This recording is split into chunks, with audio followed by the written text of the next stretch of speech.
call this meeting to order. It is 1 p.m. on Tuesday, May 26, 2020. This is the Superintendent's Workshop, and it is due to the COVID-19, we have certain CDC guidelines that we are abiding by, so we are trying to still maintain no more than 10 individuals in the room with us at one time. And so with that being said, we have 3 board members that will be joining us via Teams. So we have Mrs. Berenborg, who looks like, is that the? She's at the beach. It looks like the beach in the background. I like it. We have Dr. Schiff and then Mrs. Rosario, who will be joining us through Teams. In the room, and who you will see for the individuals watching on YouTube and via internet, we have Dr. Moore, who is in the room, Mrs. Diagresta, our board attorney. Seems like Mr. Fagan's going to start us off here. And then we have Brandon, who is in my background, that will keep us on track throughout the meeting. With that, I just want to thank everyone for joining us for the workshop, and I'm going to turn it over to Dr. Moore to go into the agenda. Thank you, Madam Chair. We do have a few items to present to the board today. 2 will be in the way of presentations regarding updates, and then another 2 will be items that will come for the board to approve later on in the evening. Mr. Fagan, as the board chair just mentioned, will kick us off. The first item will be renewal of disposal of surplus property and or equipment. Mr. Fagan. Good afternoon. Thank you very much through the chair. We have a few items tonight on the surplus property. I have a couple of old vehicles, some trailers, and et cetera. Everything's fully depreciated and is no longer in operation or used by the district. There were a couple of questions regarding the process at which the district disposes of this property once the board approves them to be surplus. It usually takes about 1 to 2 weeks. All this information is uploaded to a site called GovDeals. It's very similar to an eBay platform. Pictures are taken, list of the vehicles and the equipment, age, condition, and et cetera is all posted. Usually we'll run there, we'll establish a minimum bid based on current market conditions for the item, and then they will then run the bid until either the bid ends, which usually is about 2 weeks.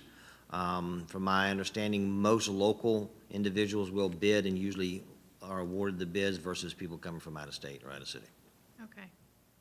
All right. I'm very familiar with this.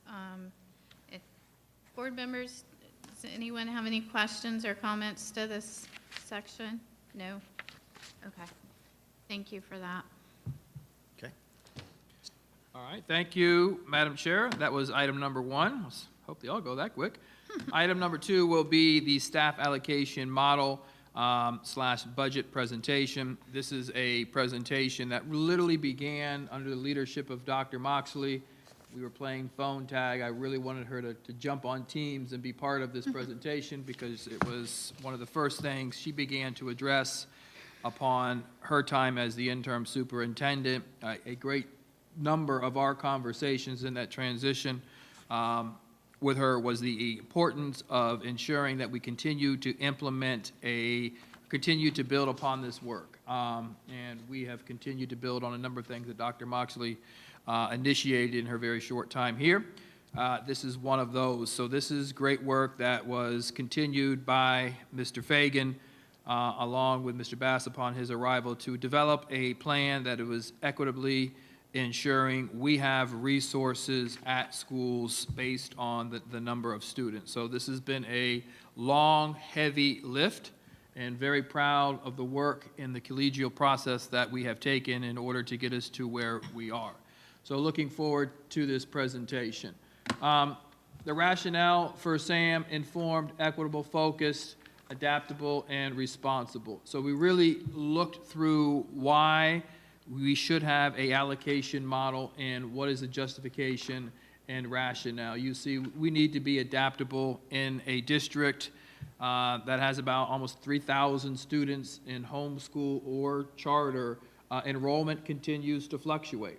And as we shift enrollment, we need to ensure that we have the adequate number of resources available to our students. Equitable and responsible. Upon my arrival, I looked at the total per pupil spending of all of our schools, and one of the things that stood out to me is at Dodgertown versus Beachland. Beachland, the per pupil spending, all funding sources, was more than that of Dodgertown. Dodgertown receives Title I funding, and the reality is they should have more per student because the federal government gives them more, but that was not the scenario here. The application of SAM ensures that there is a baseline of funding done and provided across all schools, and then when you provide that additional layer through entitlements, it does in fact come as above and beyond allocations and not supplanting allocations through the model. So one of the things that Ms. Rosario had mentioned, and I thought it was an absolutely outstanding idea, is that we have a current strategic plan, and later on today, very excited to give an update and seek feedback once again from our board around our new strategic plan that we're in the process of enhancing and developing. But I thought, as she had mentioned that and in reflection, you can see in looking at the current strategic plan goal areas, and understanding goal areas are the strategies that will be worked on over the course of 5 years.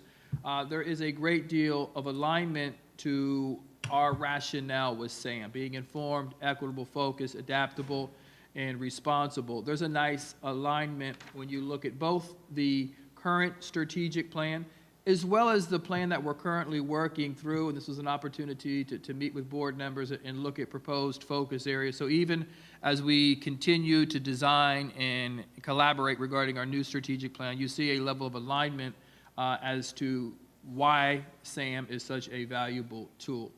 I wanted just to highlight from a very high level, and then Mr. Fagan, as he so excellently does, will take us into the weeds, I guess, and provide us a straight allocation.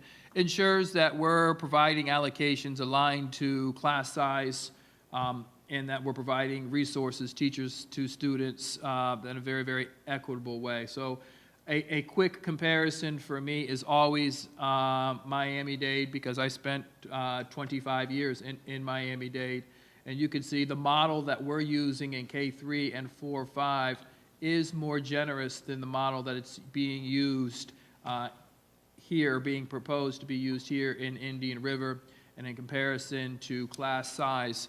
This really is a conversation of bringing us to class size, not going over class size, not creating environments or spaces in which we will be frustrated or not finding success. Absolutely, we will continue to find success and equitably provide resources. Here, just a little bit deeper and looking at our 6 through 8 K-12, once again, you can see that we have a very generous model that we're proposing, which allows us to begin the transition into the SAM, the school-based allocation model. So we're excited about the implementation. When you look here in terms of providing the resources available to schools, there are a number of positions that we continue to provide to schools in order to ensure the rate of success that I have fully committed to this board and to this community that we will realize as we come into next school year. First is school counselors, at an additional 13 counselors being provided. You see in elementary art and music, when you generate over 601 FTE, you generate that a second art music teacher, so you see 2 additional allocations there. And then middle schools, those middle years are the most complex years in the traditional schooling experience. As students are coming to age and struggling through that maturing process, a number of resources needed here, and you can see school counselors adding 4, student success coaches adding 4. We spoke about success coaches at the last meeting, and then high, once again, student success coaches, and then the reading and math coaches, all new. And the allocation absorbs the cost of these individuals going into the schools. Very excited about this model. As discussed with the principals and assistant principals, if we're going to have a high expectation, I think collectively we do have a high expectation from the board down to teachers, principals, and community, we need to stand in support of that expectation. And in standing in support ensures that we are feeding and growing and investing in ourselves as adults to 100% ensure that we're growing as educators, to ensure that we are current, we are skilled, we are motivated, and we are strategic on how we're meeting the needs of all students in our classrooms, providing success coaches, providing instructional coaches, ensures that we have the support at school sites really to get in front of behaviors that we need to support students. And when I say behaviors, creating behaviors that ensure students identify what things they may be displaying in classrooms that are not leading to success, and then replacing them with things that are leading to success. So a very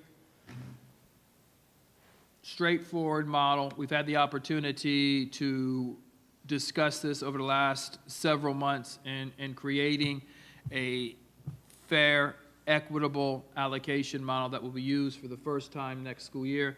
Now I'll ask Mr. Fagan just to take us a little bit deeper, and looking forward to the conversation that follows. Thanks, Sue. To the chair. One of the primary premises of staff allocation model outside of equity is also when DOE Title I comes in to do an audit. One of the first things they'll ask you is, do you have a staff allocation model? And the purpose of that is it makes their job a lot easier. It also makes our job a lot easier responding to them, because the premise of supplemental funding is funding above and beyond what is generally funded from the general fund, as the superintendent was speaking to regarding Dodgertown. Establish that baseline, and everything else is supplemental. Once you establish that for them, the possibilities of being cited for any supplanting issues are very minimum. There may be some specifics that you may have to discuss your rationale for, but you've already established a baseline that you treat all schools equitably, all based on FTE. All schools will have some uniqueness, may have some special programs that may get an extra position or two. That's fine. If it's in the model, it's justified and explained, that's okay. As discussed before, the model is based on FTE, unweighted FTE. The superintendent went through some models where we are favorable compared to Miami-Dade. We are also a little bit more favorable compared to St. Lucie and Brevard for K-3 as well as 4-5. Okay. Some of the key gains that we made in developing the model was each elementary school would gain a counselor before there were none. As compared to Miami-Dade, St. Lucie, and Martin, they generally had some. Third grade interventionist will be one at every elementary school. A K-2 reading coach will be at each every elementary school. The school happens to be a Title I school, the district is requesting that you fund an additional math coach and an additional reading coach in order to really push in those curriculum services. The adjustments based on the model for the elementary schools is a reduction of approximately 14 positions. Keep in mind that the staff ratio, the class size ratio for the district. Can you repeat that, what you just said? Reduction of approximately 14 basic teaching positions at the elementary level. Keep in mind that at the class size calculation for the district, most all of our schools are 4 to 5 positions below the average. So we are well within class size and maybe even, quote, over allocated. The model will help tighten that a little bit. We'll look at our class size before we report in October to make sure we still are compliant. Mm-hmm. Secondary ratios, very similar. We are somewhat more favorable than Miami-Dade, St. Lucie, and Brevard. That's at the grades 6 to 8. Little bit of differences at the secondary when we get to non-core. Non-core for Indian River will be to 31. Miami-Dade's at 23, St. Lucie's at 25, and Brevard, it varies based on the subject matter. That's always a point of discussion because it depends on how many students you have that might need intensive reading or intensive math, which therefore is a class size. Again, that becomes back to the uniqueness of the schools and the population. These models are fluid, and whatever comes out of discussions with the principal and the student needs, it can be adjusted. At the secondary for high school, we're 1 to 24. which we are much more favorable than Miami-Dade and more favorable than Brevard. This 1-to-24 ratio doesn't take into account any core. So therefore, there should be sufficient students, sufficient teachers to cover all electives and still maintain class size. Some of the major gains at the secondary level is one additional guidance counselor will be allocated to Gifford, Oslo, St. Sebastian River, Storm Grove Middle. So 4 additional middle school guidance counselors. Based upon the model and making it equitable across the board, Sebastian River School picks up 1 guidance counselor. A success coach was added to all secondaries. Title I schools, same scenario for elementaries. If you're a Title I school, depending on funding, 1 additional math and reading coach added. We also have a couple of secondary schools that are not Title I. That is Storm Grove, Vero Beach High, and Sebastian River High. That we are going to add a math coach, 1 math coach and 1 reading coach funded from SAI for those schools. Also Gifford, due to its allocation, we're going to also fund 1 additional math coach for Gifford, also from SAI. Adjustments. Overall adjustments for the secondary is 17 at the middle school and 21 at the high school level. So now even though we are showing a reduction of allocations of 14 elementaries and 17 and 21 secondary, we know that this is a transition. This will be a challenge. This will be difficult. There will be some obstacles. We have put in the budget approximately 25 positions that if needed between now and when school opens or after fall count, if we get that pickup and surge of students that we are expecting, we'll have 25 positions that we can push back out to the schools. If some schools are already gaining enrollment prior to opening and they reach out to us, then we can go ahead and increase that allocation over the summer. That way they can begin that hiring process before school starts. Mr. Fagan, we have a couple of Oh, yes. questions. Is this a good Yes, ma'am. stopping point before Yes. we move on? I know we had Dr. Schiff and then Mrs. Justice had a question or a comment. So Dr. Schiff? Hi, thank you. Couple things. I have a few questions. I'll read them all out. You can answer them in whatever way is easiest. Am I echoing there? I hear an echo on my side. Yes. You're fine. I don't know what to do about it. You're fine, better Dr. hear- Schiff. It's not hard to understand you, though. Go ahead. All right, I'll just keep going. I know we've talked about this before, but I think it's an area because it's a new position people are not entirely clear about. So I'm going to ask you in a sentence or two to review the shift to student success coaches and exactly what that role is. Secondly, there's a shift in reading and math coaches. And I'd like you to talk a little bit about we're losing some, we're gaining some, and how that washes out. Thirdly, you sent a good and detailed note on shifts in ESE. Specifically, it looks like we're losing ESE positions, but you've detailed how that shift works, and I would like to explain that for the public as well. And finally, you talk about 14 reductions at the elementary level, 17 to 21 at the secondary level, but I know we're not actually letting go of teachers, that's being shifted around. And I'd like you to discuss and explain that a bit into public record as well so that people understand exactly how that works. That was a lot of questions, I know. Thank you. All right, I will do 1, 2, and 4, Ron, and you do the. Okay. So success coach is in what most counties would call a dean. We wanted to take a positive role, really providing in that secondary space opportunities to intentionally invest and to develop those who will be developing the behavior management programs in schools, school-wide student support, positive behavior programming that will go into place at schools. Each of the secondary schools will have one of those. It is an opportunity to take some of the burden off of administrators in those secondary schools so they can continue to have their focus in on teaching and learning.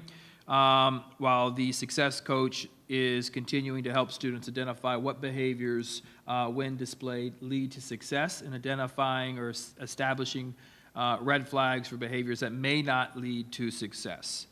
In looking at the reading or math coaches, we just completed our coaching academy last week. Just over 60 individuals had the opportunity to participate in 3 days of intense development to seeking the opportunity to be placed in the pool as an instructional coach, a significant enhancement in the number of positions.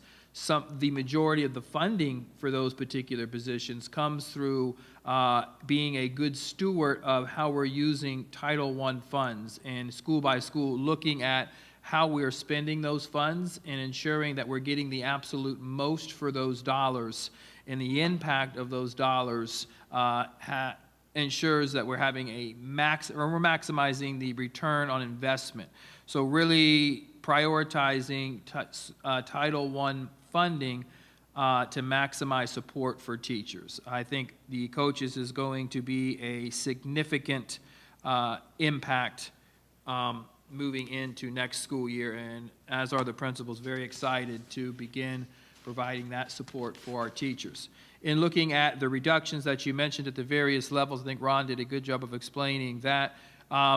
Overall, we're going to end up hiring between 50 and 60 teachers going into next school year. So the application of this model does not result in less opportunities to walk away from individuals who are currently employed. So that is not the intent of this at all, whether it be now or whether it be in the reorganization. We are a people's first business, and we're not redesigning a school allocation model or a reorganization that will say, hey, we're going to have a reduction in force. That is not what we're doing. In fact, when you look at the reappointments from one year to the next, the list is almost cut in half from previous school years. Last year, I think it was 39. This year, it's down to 22. So significantly less, being very intentional as a system with a high expectation of ensuring that we're providing the highest levels of support for all of our individuals. So very happy about that. So absolutely, as we implement this model, we be able to absorb our staff over the course of time. Mr. Fagan, the ESC positions, the memo. Okay. Thank you. Through the chair. In building a staff allocation model, one of the proponents is you're trying to maximize the use of all funding sources. Generally, your baseline year is usually the most confusing, primarily from the standpoint is you have to understand what positions are out there, who's funding them, what are they actually doing, what do we call them, and then how do we want to translate that into the staff allocation model. So on the staff allocation model report, there is an indication of 29.4 positions reduction in ESC. However, in discovering how positions were accounted for in the current system, some of those positions were classified as ESC, and they really weren't. So using my baseline year of year one, case in point, there were 12 pre-K teachers that were classified as ESC. They weren't. So I moved them out. Well, when I moved them out, that added to your 29 reduction. But they're still there. They're just not called ESE teachers anymore. So once we grouped them all together, regardless of funding source, and said just how many positions are changing from year one to year two, you have a difference just from general fund of 29. Then we have to add in the 12 additional positions that I basically shifted the allocation row from the bottom of the sheet to the top sheet. There was 4 also pre-K 4.4 additional pre-K teachers. And then from IDA, your federal funding source, you're adding 7.4 teacher assistants. You add those numbers together, the reduction is approximately 5.6 positions. Of those 5.6, 4 of them are ESE teaching positions. However, those teaching positions have been reduced based upon the needs for the children next year. However, staff allocation model is a dynamic document. These projections are from today to tomorrow. If we open up school and we get an indication that we have some additional students that need additional services, the model will be revised.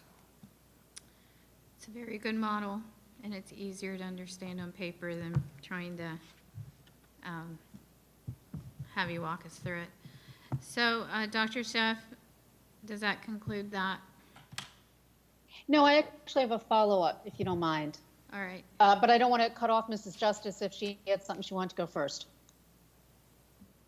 I'm going to choose to hold my questions until the end of the Okay. presentation. On the back to the ESE, Mr. Fagan, can you clarify for me how it was that 16 and a half people were called ESE, but they weren't? Can you clarify for me if that's because of how funding worked? Is that because they were in ESE lines, they weren't providing ESE services, but should have been? Can you detail a little bit for me about why we called them ESE and they weren't, and what that means generally for our ESE staffing capabilities and capacity? Through the chair, yes, ma'am. In one word, housekeeping. You may have called something, but it didn't do that. So we cleaned house. We called it what it did and what it was supposed to do and put it in the right category. So it really was not a hit to ESE. It was just adjusting the formula and the staffing to what they actually, to the services they actually provide. Okay. I get that. What I don't understand is why. Why were they called ESE, so recorded and looked like they were ESE if they weren't providing ESE services? And if they weren't providing ESE services, is it because we don't have ESE students that need those services either in those schools, or because we should have those positions actually filled with ESE staff? That's where I'm a little confused. From Through the chair, and Ron will probably clarify, I don't think it was an issue of not providing services to ESE students, but ultimately when we say cleanup, because we're not going through this annual process and accounting for every position aligned to the needs of students and where students are going, there's a great deal of cleanup. So, you know, as Ron says, cleanup, I can't even begin to tell you the number of times I said, well, we're going to have to fix that. Yep, got to fix that too. That's wrong. That doesn't make any sense. This is one of those scenarios where we establish the baseline. I was going to say it at the end, but I'll say it here. The amount of work that Mr. Fagan, and I'm sure he'll acknowledge his team, Mr. Fagan's team did in putting this together in the runs. And when I say the runs, the meeting, running the models through with principals and assistant principals is a tremendous lift to get this to a place where we can begin to implement. Through the chair. Also, the classification of ESE and the movement and shifting did not affect services prior to students. It is simply being able to, as the soup indicated, we probably have 15 versions of SAM. It's because we'll do a version, we'll have a series of meetings, we'll talk about it, we'll go, that's not quite right, okay? Or terminology. I think of one word meaning one thing, three other people think of something differently. That's how it's been interpreted in the district. Well, now you got me coming in going, I can't talk to that. We got to figure out a better method. So it's that learning process of what's out there and then how to move it forward and put it in a standard process that doesn't change unless have to, but then everybody understands all the terminology at the same time. Okay. Thank you. We're going to move on, and then we'll circle back around, Dr. Schiff, if you still have some questions. But I believe Mrs. Rosario, and then is it Mrs. Berenborg that has questions after that? Go ahead, Mrs. Rosario. Yes, thank you very much. My question is really a follow-up to what we're talking about right now. So if we had teachers who were classified as ESE, we're cleaning house, we're going to straighten that up for the future, where they are now, if they were classified as an ESE teacher and shouldn't have been, budget-wise, could they have been charge their salary on the line that they shouldn't have been? Is this something that we should worry about for future audit? Through the chair, no, ma'am. Okay. They were funded by general fund. If I call them ESE, that's fine. If they were not doing ESE services because it wasn't required, there's no audit finding there. That's fine. All right, thank you. Okay. Mrs. Barrenborg? Yeah, just to clear that up one more time, because this is a very, very tricky subject. Were we using IDEA funds then to pay for those pre-K positions in the past? Through the chair, no, ma'am. Okay, I just want to clear that up because we should not be doing that. And then the other two questions I have are, you mentioned art and music, and those are extra art and music positions, correct? Because we also have PE positions. Through the chair, yes, ma'am. In addition to the basic teacher load, yes, ma'am. So they would have 2 art teachers and 2 music teachers at those schools. Correct, yes, 601 ma'am. plus, yes. Yes. Would they have to use art and music? Let's say that they're going to concentrate on something different. Could they use maybe a science person on their wheel? Through the chair, that was a number of conversations that we had, not necessarily in the area of art or music. So as a guy who's got a degree in theater, believe it or not, very committed to I believe it. keeping the arts rich and strong in our system of schools. But other positions, they may generate, larger schools have a great deal of more flexibility, obviously. Entitlements provide you additional resources, whether it would be an innovation specialist, whether it would be a technology or STEM specialist.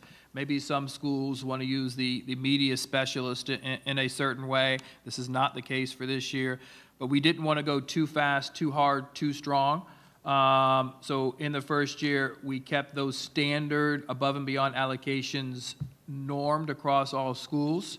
And as we move into year 2 and year 3 and year 4 with principals, continue the conversation about those above and beyond, those allocated positions that are outside the classroom, and what is the absolute best use for those, given the uniqueness of each particular school. And it may be different. It may be a technology or 21st century learning coordinator at school A, and school B, maybe it would be an additional visual or performing arts teacher. Okay, and is it possible to go back to the slides that you showed? And bring up the slide that says student success coaches and counselors? She gives me control of it.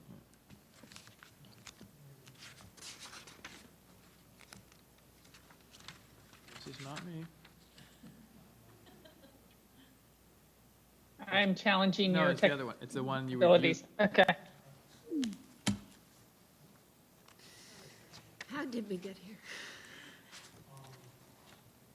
It's the other one. Wow, again, Brandon. I'm kidding. God. We're going to take a momentary pause Thank because you. we just lost, consent Totally lost them. in a click of a button. Okay.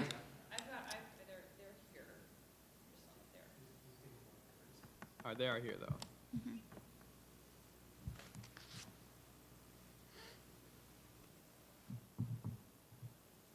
So,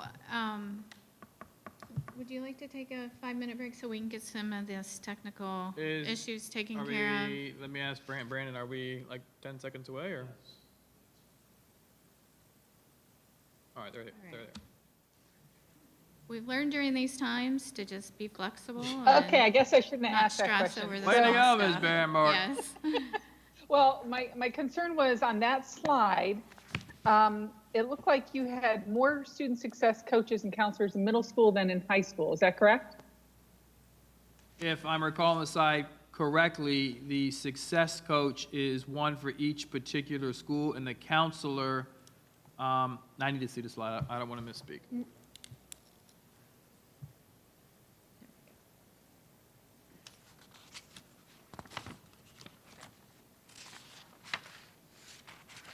So when you're looking at the success coach, the Flick will have one as well as the main campus, as well as Sebastian River. So that is the addition in the success coaches.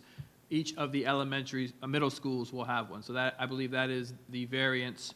The reading and math coaches are there because they're coming not from Title I, but from the supplemental funding, which is under the umbrella of general. So therefore, it's included.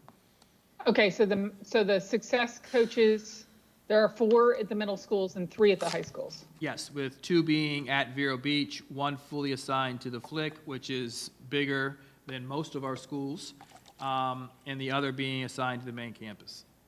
So thinking that a lot of principals assign people like this to grade levels, why wouldn't we put 3 at the middle schools and 4 at the high schools? Well, 1 at each particular campus. So each success coach will be identified and hired by the principal, be part of that administrative team at the school. So each of the 4 physical campuses will have the additional allocation of success coach, with Vero Beach, because it's 2 physical locations, having 1 for each physical location.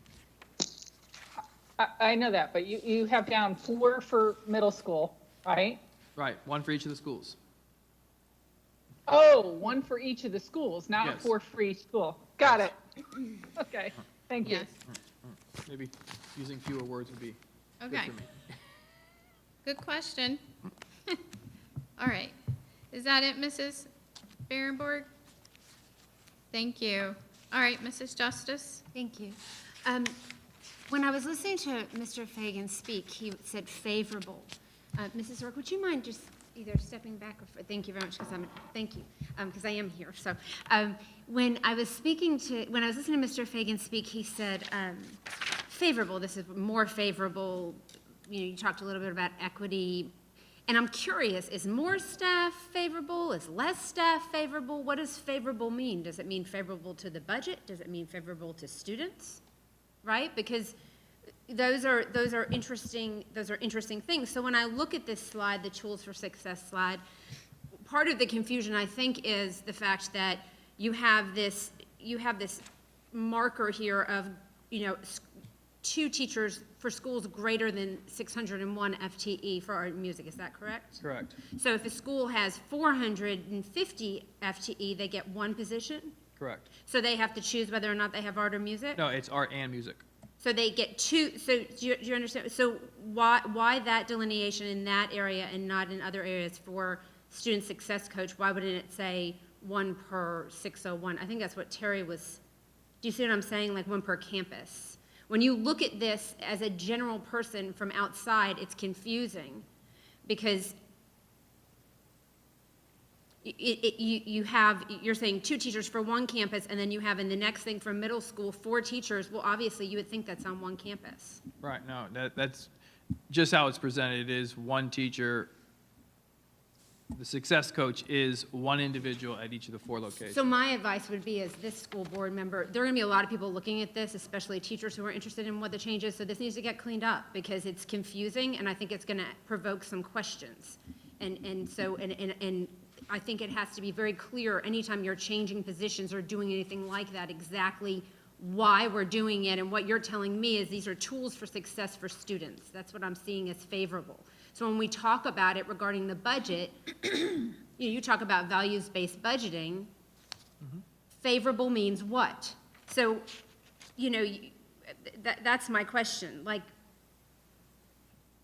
and I don't know if you're able to answer that, but do you see what I'm saying? I mean, we're having a conversation about a staff allocation model that's best by kids, and you're willing to make, and I don't want to speak for you, but in my experience with you, I've seen you're willing to spend dollars that someone else may not see the value of implementing a program or supporting something that you feel has value for students beyond what the budgetary favorable measures a staff allocation model has for the budget is my. Through the chair, I think the allocation model accomplishes a number of things. A, is it fiscally responsible? Absolutely. Is it equitably distributed across all schools? Absolutely. Does it invest in clearly defined systems of support, both for teachers and students, that allow us to say we are best by kids? Absolutely. You can't be best by kids unless you are investing in educators, those who stand in front of our children each and every single day, providing professional development for them that is once a month off campus and not connected to the daily grind of investing in children is a broken, ineffective practice. But providing them content experts who are instructional experts, whose sole responsibility is to provide support and guidance, encouragement, and development for them, will bring about a significantly improved reality for our students, to the point where I know it to be true because I have lived it and seen the outcome in the transformation in the lives of children. In terms of success coaches, yes, that is a system of support intentionally designed to get in front of behaviors that continuously get kids removed from classroom year after year after year after year after year. I'm not going to put a Band-Aid on it. I'm going to get to the root cause of the issue for children and give them the adults who have the skills and the ability to help them identify, hey, this is where we need to address. This is where we need to invest in you. So for the next 8, 9, 10 years, it doesn't begin to expand and just get on top of itself. So yeah, I fully think, yes, we are maximizing the dollars. I could look my wife, my 2 children in this community in the face and saying, we're getting the absolute best out of these dollars, and the children of this district will be the ones who benefit the most. So my follow-up question to that, and I appreciate that, and I've seen you demonstrate it, so I believe you. My follow-up to that is looking at a budget that's going to be cut 10 to 20% next year. When you're looking at a staff allocation model, this is going to change for us. I would imagine it's going to change for everyone in the state. So when this idea of we are favorable because we have more versus Miami-Dade that's doing the same job with less, I don't know that makes it favorable. Do you understand what I mean? So Yeah, no. In that sense, yeah, you're right, because our allocation is more generous in terms of teacher-to-student ratio in comparison to other large districts. are we doing a favor now? My question is, I mean, people would say you're tightening the belt, right? You're trying to button down. How many people do you need at schools? And my question is, next year, how much do you, I mean, if you go back, Ron and I have discussed this, 2008, 2009, when you look at staffing changes, I mean, that's why they went out for the millage to support art and music, to support those teachers, 30 teaching positions, $2 million a year originally in 2012, because they had to cut the budget and they cut programs. So that's all I'm asking you is, those areas where we're favorable, why are you making those choices? And, are we just kicking a can? Through the chair, and I believe the answer in complete transparency is because we haven't used this model in previous years. The application of the model allows us, as we begin to apply it, to put us in a really good place. So yes, we are over allocated by 54 teachers. We don't want to get rid of 54 teachers, absolutely not. We've built in the model for 25 additional wherever they need to go based on where we can't get the class size. And the reality is, as a high school principal, I want to offer this AP course, which is a singleton course, or I want to offer this interesting course. My kids are really into it. Those singleton courses that come off the standard track require additional allocations, which we'll be able to provide now and forever. So I think because we have been not as fiscally responsible we are in previous year, that does set us up for a easier transition going into next year. And when I say transition, to identify teachers as a priority in pay, to right-size pay as a whole across our entire district, and begin the preparation based on this model going into what will be 10 to 20%. And hopefully it's just 10. Hopefully, yeah. Thank you. That was a great answer. Thank you. Thank you. Board members, everyone's had a chance to speak. I'd like to speak, and then we'll go back around But what I've seen, and especially I heard it loud and clear whenever Dr. Moore was having his town halls, is we really had an opportunity here to improve our ESE, and we learned that through our town halls, and he heard loud and clear from the parents of, you know, the conditions that some of the parents were explaining. And, you know, this, in something I wrote down here, is root of the issue.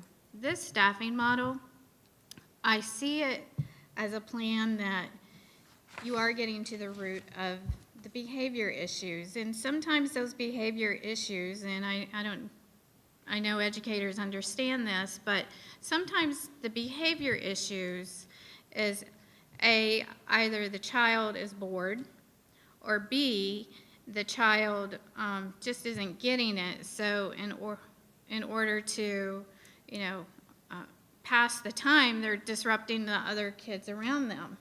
And what you're doing here is you are giving attention to the gifted students that we have that are bored in the classroom. You're paying attention to the students that are struggling and need that extra support. And I really see this as you named it, Tools of Success. It really is a success model, and I wish that this was something that we could have implemented sooner. But I also see it as it's really going to support the teachers in the behavior issues that I've heard from teachers, that it's disruptive to the other students. They can't learn. So I just, all around, I see it as a good model for so many different reasons. And so I do appreciate the time that you spent on this. I appreciate you actually listened to the parents when you come on board. This has been an issue, and finally we're actually getting to our root solution to it. So thank you. I appreciate that. Thank you. So now we have Mrs. Rosario.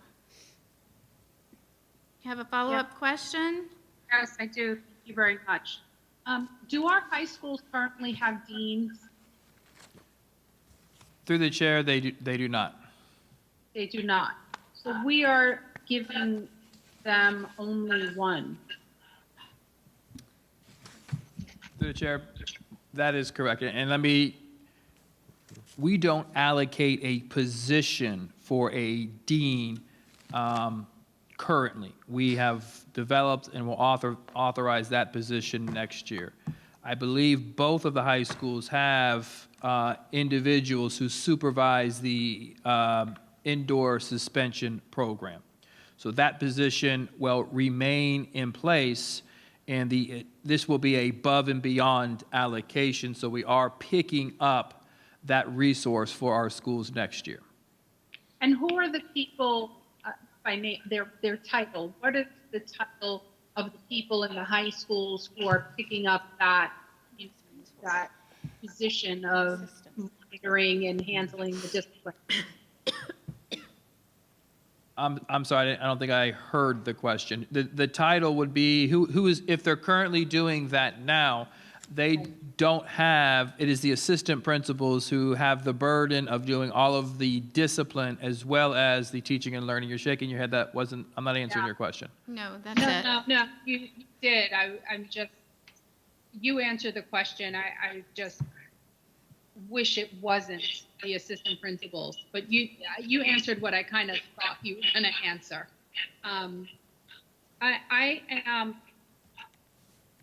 I wonder if at some point when we evaluate the allocation of the success coach to the schools, might want to looking at the numbers. A high school must have maybe two. Our Vero Beach High School population is 2,782 versus, an elementary school that's, 100, or maybe 300. You know what I mean? No, through the chair, and no, that's working, because if this position is going to supervise and really get a good grip on our in-school suspension and our out-of-school suspension and really dedicate time. I've mentioned this before, dedicate time to connecting with students and taking a look at, investigations that have to go on and such. It's not a terrible thing to have this one person available to do this position, but I'm not so sure if it would be enough. Through the chair, I am definitely open to the idea of exploring a rate of flexibility specific to large high schools and middle schools as we move into next year. I think this will be a baseline for a year for us, really to establish the structure of the position. It is a new position under a new title. The title is intentional. So even identifying the right 6, 7 individuals in year one is going to be a challenge, and then training them into the year, we may come back and say, maybe it is, as Ms. Barenborg was saying, maybe it is, we're going to revise the allocation so it's 2, depending on X number of students. Those are conversations we have not had, but I think in year one, we're safe with the 7, and then really designing something that could be more fluid in the future. Yeah, thank you for that. And I'd also like to Mrs. ask- Rosario, I don't mean to interrupt you. Our computers we need to reboot them. We're not getting connection here. So we are going to have to take about an 8-minute break, and we will come back in 8 minutes, okay? I don't mean to cut you off, but we need to get up online again, okay? Thank you. Mrs. Zork? Yes. Mrs. Zork, do you need us to log out while you're doing that, or does it matter? I don't think it's the teams. I think it's. Okay. So we can stay here Right. while Yeah, you're doing yeah. that? Same link, it's the same everything. Right. Just hang tight. Hang tight. We'll Okay. be back in 8 minutes. Come on, Thank you. guys.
Meeting back to order at 2:07. We had to take a short break. We were having some technical difficulties.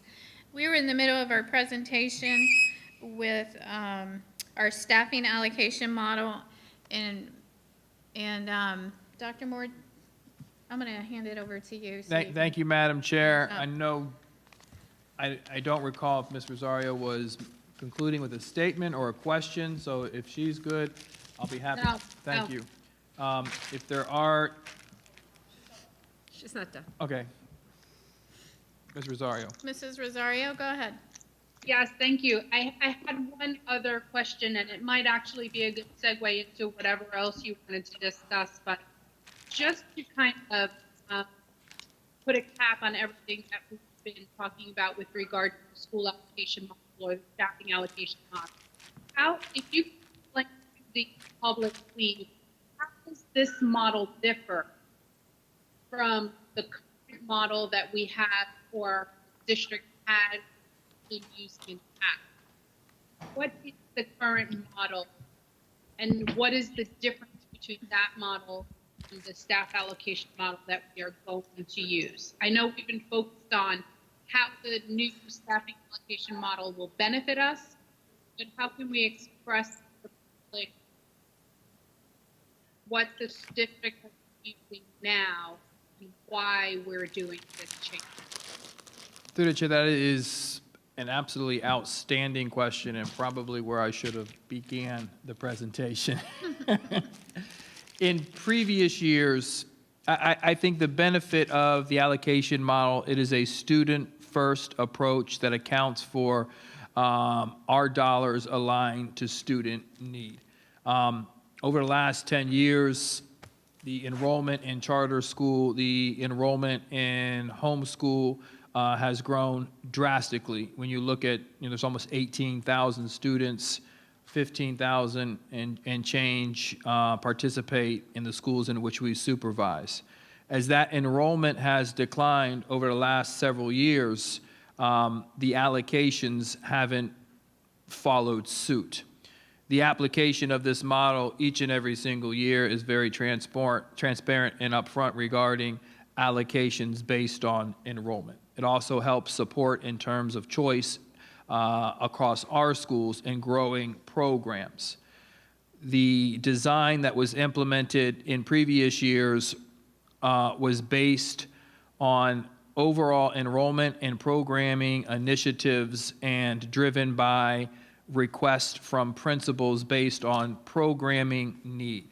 So when you look at, I don't have anyone to teach this elective course, or I don't have anyone to teach, band per se, it's because you don't have the position, not necessarily not have the numbers. So shifting to a student-first approach ensures that it is driven by need, not driven by because I would like to have. So it is a reversed program that ensures that we are being competitive while at the same time aligning the resources to where there is need. So we weren't shifting allocations as we should have in previous years. Actually, I began this presentation by speaking of Dr. Moxley, kind of, jump-starting this work, and she was able to begin the application of a very straightforward model based on enrollment in our elementary schools. And that's why you see the variance in elementary school down to just, one teacher per school, basically, maybe two. In this school, there's actually some schools actually picking up teachers based on enrollment. So very minimal movement in elementary schools. So, she began the application of that model in previous years. In secondary schools, it was just continuing on with what you had, even though there may have been a decrease in enrollment by, 15, 20, 25, 30 students. So this model, consistent, fair, and can be applied every time throughout the year. So we're looking forward to implementing it. Okay. Thank you. Looks like we lost Mrs. Berenborg. Are you on the line, Mrs. Berenborg? She's not in the meeting anymore. Okay. If she has an internet issues, frozen.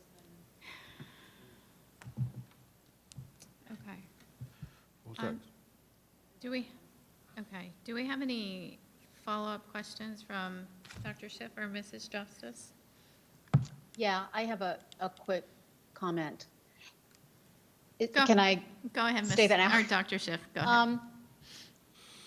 One of the ways that helped me think about this when we talked about it in a separate meeting was to understand the, and you guys, you've mentioned this, but was to understand the impact of school allocations on a done strictly by and for the school, by the school administration versus by the district who has the broader perspective of needs. And I think that's a helpful, when we do it by school, it meets the needs of that school and it's done specific to the needs and resources and demands as that leadership in that school sees it. But what that leadership in that school is unable to see is how that compares across the district and how it provides equity and inequity across the district. So as I understand it, in the past, we were allowing a certain degree of freedom decentralized down to the schools, which enabled them to make their own decisions, but those decisions didn't necessarily result in the best interests of the district overall. And the model that we're now switching to integrates what individual schools need, but also from the perspective of what the district needs overall to make sure that allocations are equitable, efficient, and effective across all schools. Is that a good way of explaining it? Through the chair, absolutely. And as a system of schools, it does afford us a number of opportunities to shift based on enrollment and keep our employees happy, safe, and secure in regards to their employment, just because, and a perfect example is there's one school that's not generating a PE teacher, but another school generating a PE teacher. And under the previous model, that individual may have been non-renewed at one school and may or may not have been employed at the other school. If we've made an investment in an individual for X number of years and they provide outstanding service to our school and community and students, then I think we want to do everything that is right by that employee and say, hey, we still need you and we want no break in employment, and let's push you over to where the need now is, which is at the elementary school, the school that has the open position, and not let someone else come in and kind of bump that individual who's provided X number of years of service to us. Dr. Schiff, if you'll hold on one second.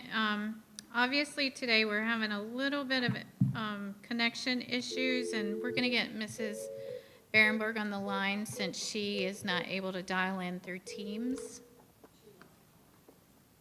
Hello. See?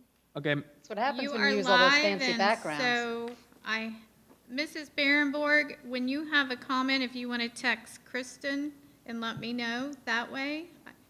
Okay, I can do that. Okay, All right. Thanks. thank you. Thank you. All right, go ahead, Dr. Schiff. Yeah, just that's a really good example, Dr. Moore, of how if we do this at a district level, we're able to see the needs across schools rather than only within schools, and thus maximize the resources that we have and hold on to the people who we don't want to lose when we're only looking at school-specific needs. So thank you. It makes sense. Okay. All right. So, Mrs. Berenborg, we are in our wrap-up round on the questions or comments for the staffing allocation model. Did you have a question? No, I already asked my question. Okay, Thank you. perfect. All right. All right, I think that wraps up this. I want to say thank you. I believe this is, the model will align to our strategic plan that we're going to have going forward, and I think that's important that once we get that picture out, I think that all the schools and the parents and everyone in the community will understand why we're going in this direction. So thank you for that. Thank you, and certainly said it once, but I'll say it again. Thank Mr. Fagan and his team for their leadership and commitment in putting this together. A humongous shout out to our principals implementing a new model. They continue to grow and enhance and improve the model based on their feedback and their willingness to share information with us. In some cases, push back and manage up. This plan is as strong as and as good as it is based on their feedback and collectively our willingness to problem solve and put together a model that we believe will adequately, effectively provide the appropriate resources to all of our schools to maximize outcomes for children. So, thank you. Thank you. And as All we right. move into the next item, we're going to, We lost Mrs. Barenborg again. We're going to try it again. but as we transition, Ms. Dampier can make her way. No, I'm sorry, Ron. Healthcare. Health insurance. Ms. Dampier, hang tight. Health insurance, and Ms. Barenborg, do we have you? You do again. Thank you. We're having quite the little storm down here. All right. I guess hopefully it's not heading this way. And now we'll turn it over to Mr. Fagan for the healthcare benefits insurance program as well as our stop loss insurance policy. Thank you, Dr. Moore. Through the chair. I'm quite excited to bring these two items for you today. Health insurance is good. We all like health insurance. Our plan is very favorable as far as being well representative for the needs of our members. I must start off by saying that we worked very hard with both unions and HITEF and the retirees to come up with these recommendations. We believe these recommendations are fair and equitable across. We took some of AON's recommendations and modified them, played some what-ifs, set with the union. And what we have before us today and for tonight's agreement is the 2021 proposal for health insurance renewal, as well as the stop-loss policy premium. In a nutshell, based upon the projections from AON, there was a shortage of premiums of approximately $1.8 million. So that's taking the trends for medical and pharmacy and fixed cost, shooting them out for 12 months, looking at the current premiums that were being collected, shooting those out for 12 months, and saying, am I equal to or less than my cost? Came back to be approximately $1.8 million short. Keep in mind that the fund has a healthy fund balance. We have approximately $5.7 million, which is very good. This is approximately $2.8 million above the safe harbor requirement. Now, at the same time, if we have a good, healthy fund balance, we can use that to ease that 10% projected increase. So the recommendation is to draw the fund balance down by approximately $665,000. So that is still leave well over $2 million. This will allow the projected shortfall of the premiums to only be approximately $1.2 million. Of that 1.2, the district will pick up approximately $1 million, and the employees will contribute, and retirees approximately $200,000.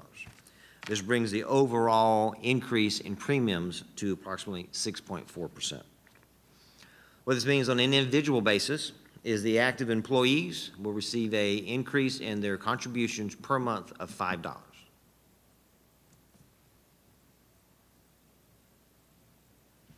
$5 impact to the employee. Okay.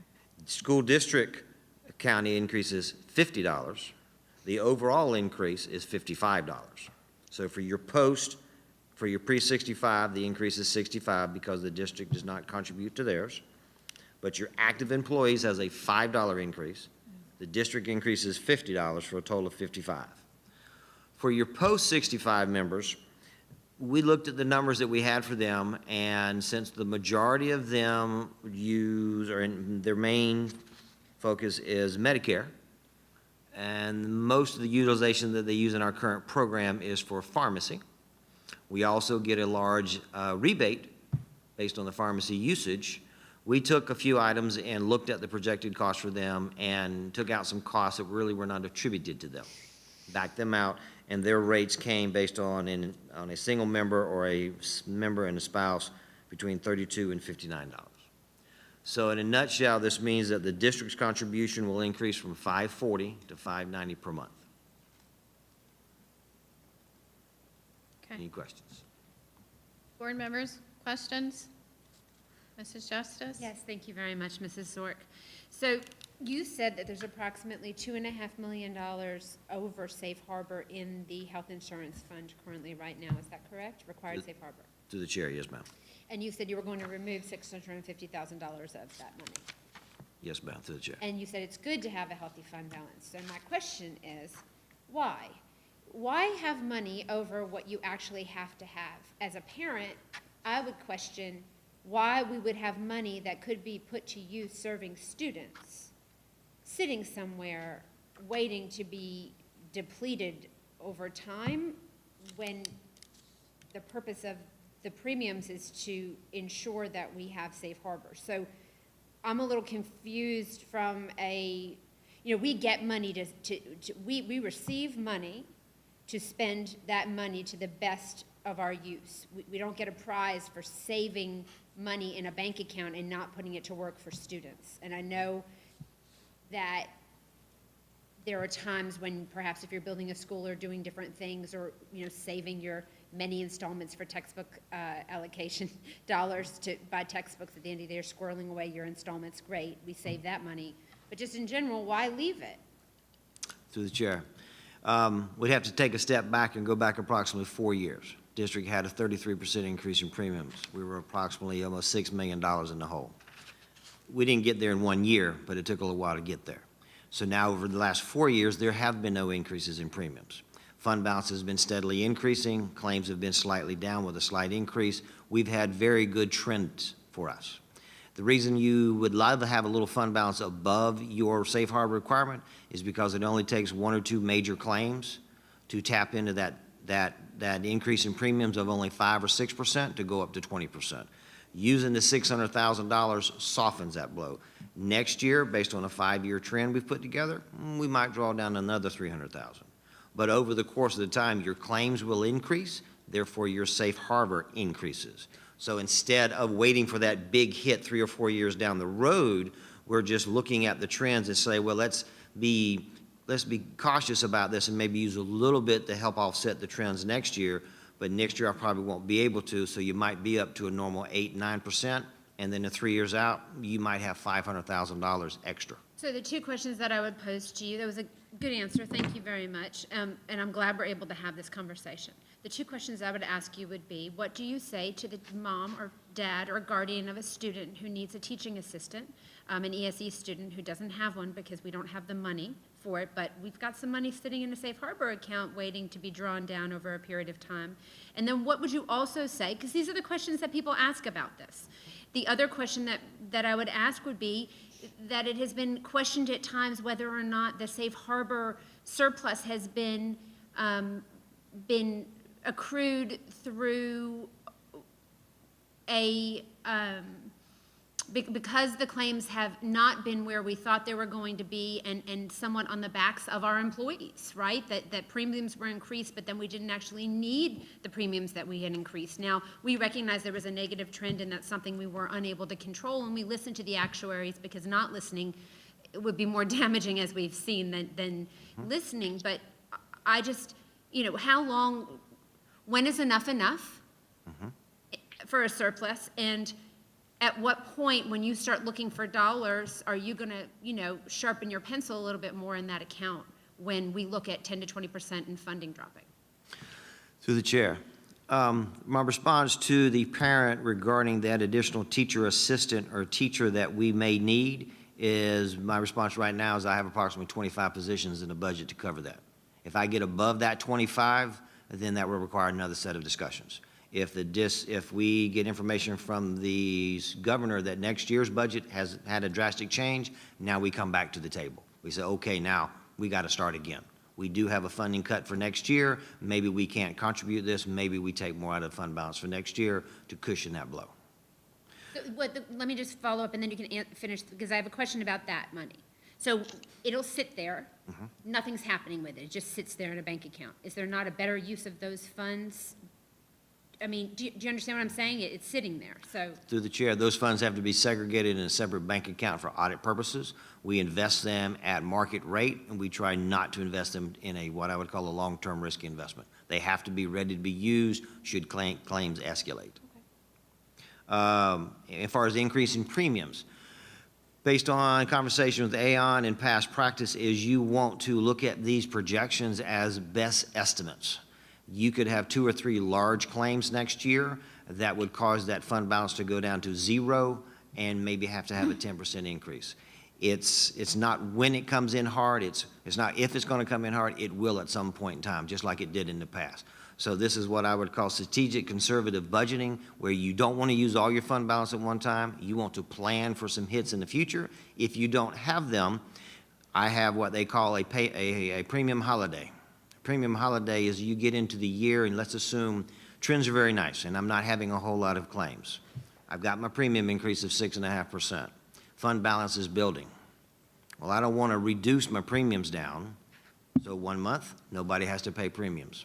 It's called a premium holiday. So I put money back into the parent's pocket, I put money back into the district's pocket.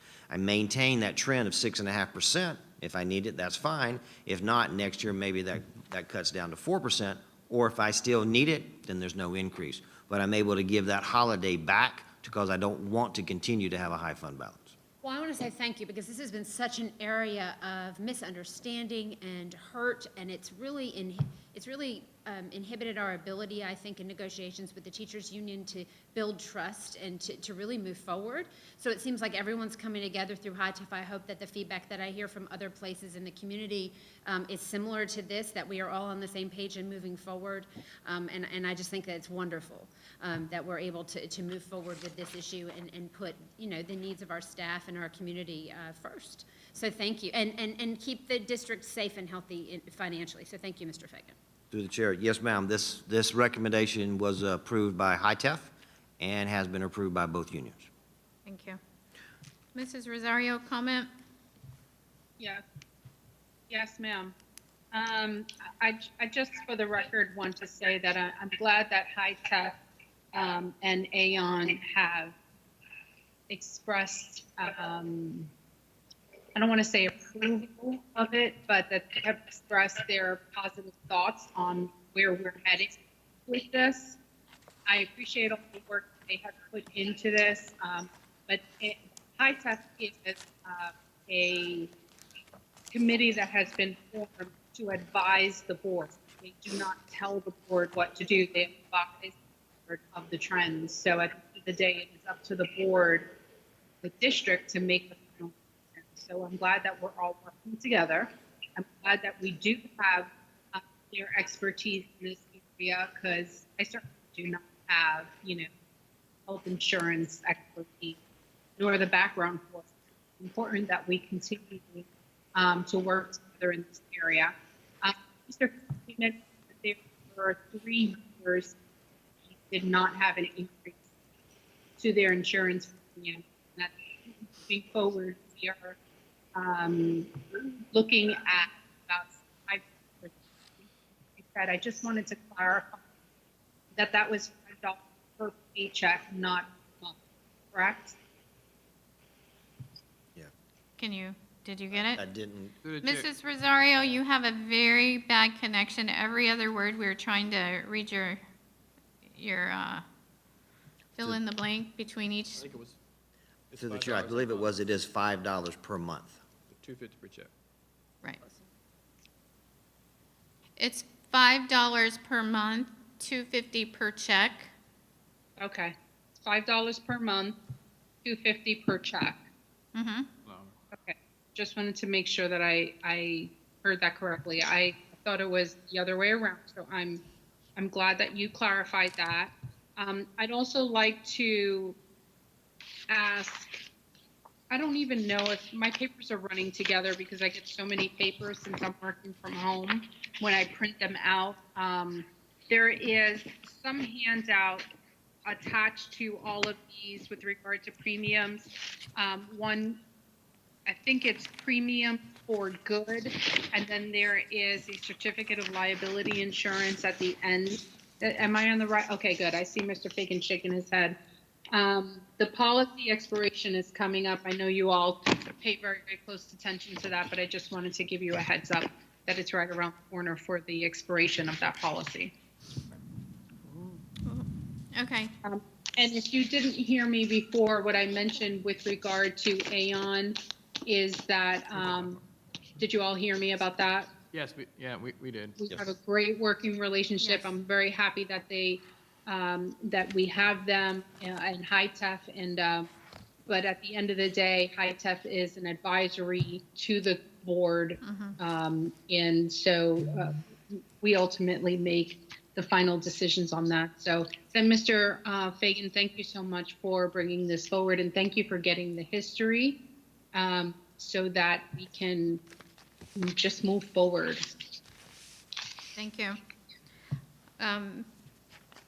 Okay, so I already know the answer, but I just want clarity. I want Mr. Fagan to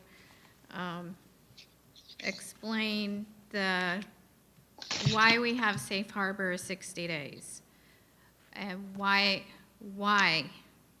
do we as a school district in Florida have to maintain that amount that you're telling us? To the chair, state requirement.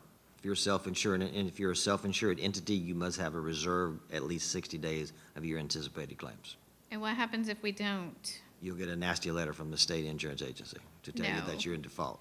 But, I mean, they could come in and, They could possibly come in and it would be a long process, but they would not want to do that. They would want you to fix it. right, Very right. similar to what happened before when we were deficit. They were coming and saying, you need to get us a plan as to how you're going to get out of this. Right, so, even though we would like to utilize those funds, there's a reason why we have to keep those in there. The state law tells us, first of all, that we have to keep those there. Secondly, this is insurance, and the reason that you have insurance is because you don't know if you're gonna need it or not. And for us to, not have that healthy fund balance, I think that we're actually putting the burden on our employees, because if we get below that, then we'll have to come back and increase it like it happened 4 years ago to the 33%. And then the other portion of it that the board did pick up, that was actually picked up, and, I know the taxpayers weren't too happy about us overlooking that. Or I wasn't actually on the board at the time. I want to make sure that's clear. This was all happening during the summer before I got on the board. But I really pleased with the fact of the work that Aon has done for the district. Very professional. I like having the actuaries who actually can guide us along the way. I know the broker before, we didn't have an actuary, so that was causing some problems with trying to project. But we do have a great relationship with Aon because we trust them, because we've had 4 years of history and we can see what they recommend is pretty well within, that range. And last year when we put the 1.5 into that fund balance to honor what the board had at the time said that they were going to do, I think that was a wise move because I feel that we've been able to balance out now. Now we're taking that 600,000 and we're applying that to keep the premium low, even though after 4 years it's the first time that we've had to increase it. But I feel by us doing that 1.5 and not increasing premiums for our employees, I see that this year we've balanced out. So I'm really happy with where we're going with our health insurance. Thank you, ma'am. So, good job. Keep it up. Mrs. Justice? Yes, thank you. I just wanted to understand, I want to be clear, I trust our employees to know how to spend $1 in their paycheck better than I can spend it, right? And I always feel that way. So that's the conservative in me coming out. So when I ask you about those dollars, the concern is that while I realize and I think it's very important we keep our premiums at a rate where we are realistic and safeguarding the district from future concerns. I recognize we have a fairly young teaching workforce. You have a pregnancy, a premature baby or something, you talk about claims that can be expensive. I recognize that those things are a possibility. And it's important that we we recognize what our risk is. But keeping surplus funds in that safe harbor account, for me as a board member, is not the best use of those funds.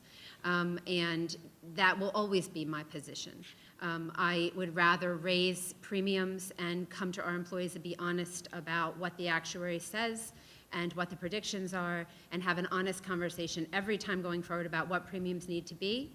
I do not like the fact that we have additional funds somewhere and we, for some reason, feel that we are able to decide how those dollars will be used, that they're better there. I understand we have to have safe harbor. I respect that. I have been a part of that 30% decision to build it back. When you take $2.5 million and you remove $600,000, as you're saying you're going to be removing from that surplus of 2.5 million, that's over what we have to have, correct, sir? 2.5 million. That leaves us with $1.9 million, correct? Correct, to the chair. So we have a surplus of $1.9 million in our safe harbor. What does our safe harbor have to be? Through the chair, approximately $2.8 million. So we have $1.9 million in surplus after you take out the $600,000 that are sitting there, that's sitting there. That's a problem for me. That's concerning to me. When we're going to taxpayers and we're saying to them, and Dr. Moore, I'm being very honest right now, when we go to taxpayers and we say to them, you know, we need additional funding, that 1.9 million sitting there is funding that we can use, that we have discretion over how we spend it. And what I have learned in this job is that money is special money. It's like, it's money that has a earmark on it that says you can use this for raises, or you can use this for intervention, or you can use it for whatever you see the need is. And I know that that money is sacred. So I just would like to see this district going forward be very transparent in how much money is in the safe harbor, what the surplus is, and is that surplus, I mean, if the safe harbor has to be 2.9 and we have a surplus right now of 2.5, we have almost double what we have to have.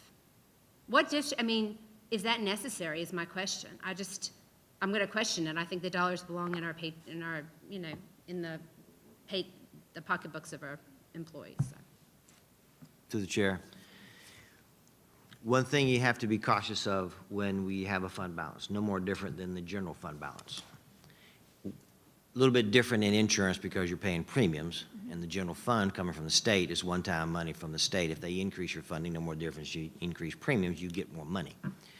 However, when you're dealing with health insurance, if we were to use all of the 2.8 million and use 1.8 million of that to cover the 1.8 shortage for next year, that probably means that your increase for next year in premiums alone would probably be, I'd probably say $3.5 to $4 million, and now you're probably up to a double-digit increase in premiums because that's one-time money that you put in next year. So the next year you have to put that amount plus what you need the following year. So that's a double hit.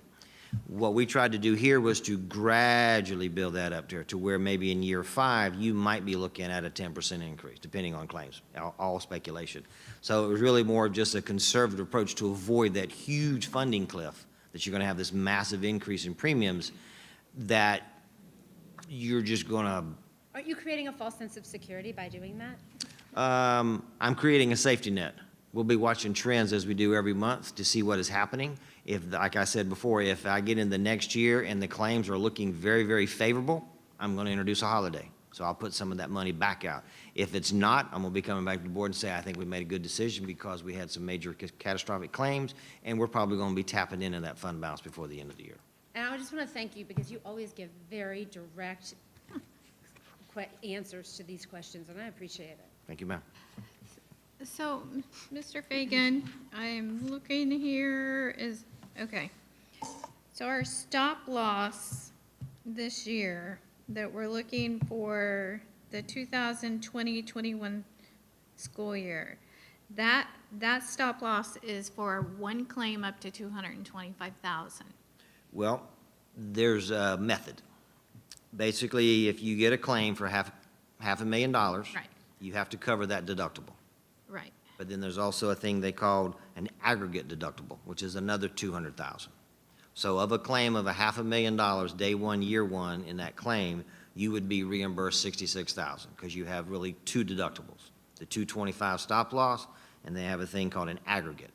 In your next claim of $500,000, or let's say we jump all the way over and you have 4 claims. You have a $500,000 claim, 2 $25 claims, and $1 million claim, all within the same year. You'll pay the 125 once for each claim. Then you'll pay the 209 one time. That means we would be reimbursed $1.9 million for all those claims. Right. So there is a strategy. The policy is just not one deductible. Right. Because the insurance companies are in the market to make business. They're not going to assume everything over a 225 threshold. They have some guidelines that you have to meet. Right. So when I see the 1.8 million, yes, it does seem like a lot of money. It is a lot of money. But medical costs are outrageous. You know, if a baby is born and it's in the NICU, hundreds and thousands of dollars. You know, cancer treatments, hundreds and thousands of dollars. It's reoccurring. So again, we're talking about insurance. If we could predict and know the future, I would feel safer letting some of that go. But like you said, you know, I like the gradual. So at 5 years, we're not going into double digits of trying to increase the premium. So I think the plan and the model we have is, like you said, it's conservative, but it's safe, and it puts our employees, I think we're taking care of our employees by this model, and also we're being very frugal, and we're honoring the taxpayers and how we're moving forward with this model. So I appreciate it. Thank you. Through the chair, though, also for the last 3 years, there's actually been a decrease in the premiums.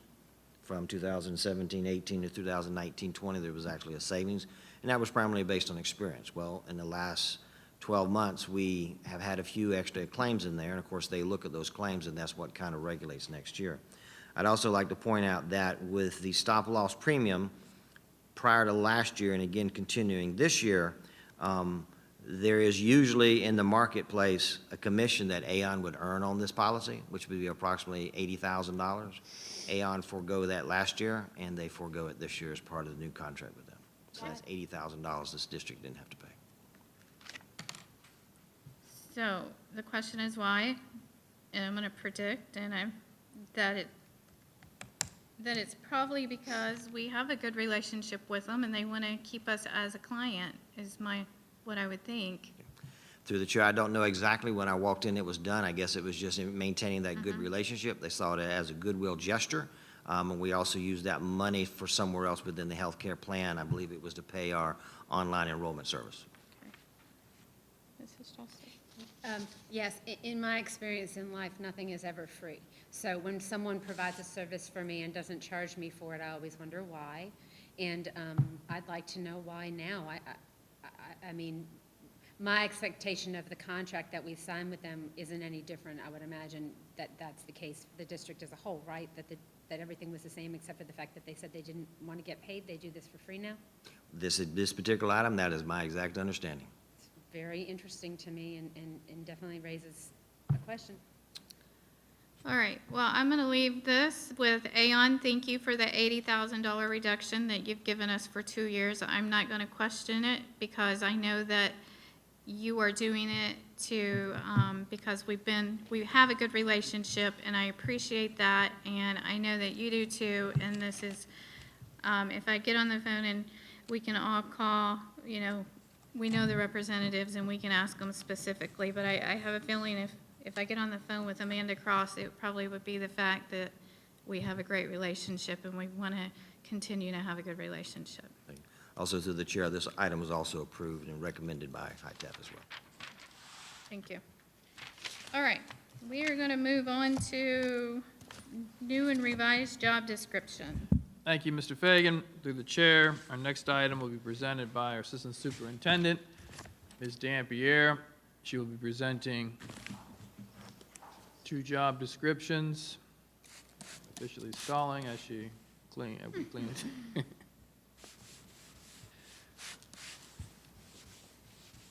it. Terry, are you on?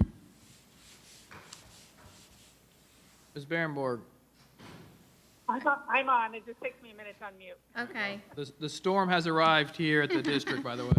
We can hear it outside. I'm still out of power. Which means it's going to be here in about another 20 minutes, so if Yeah. I cut out, that's going to be why.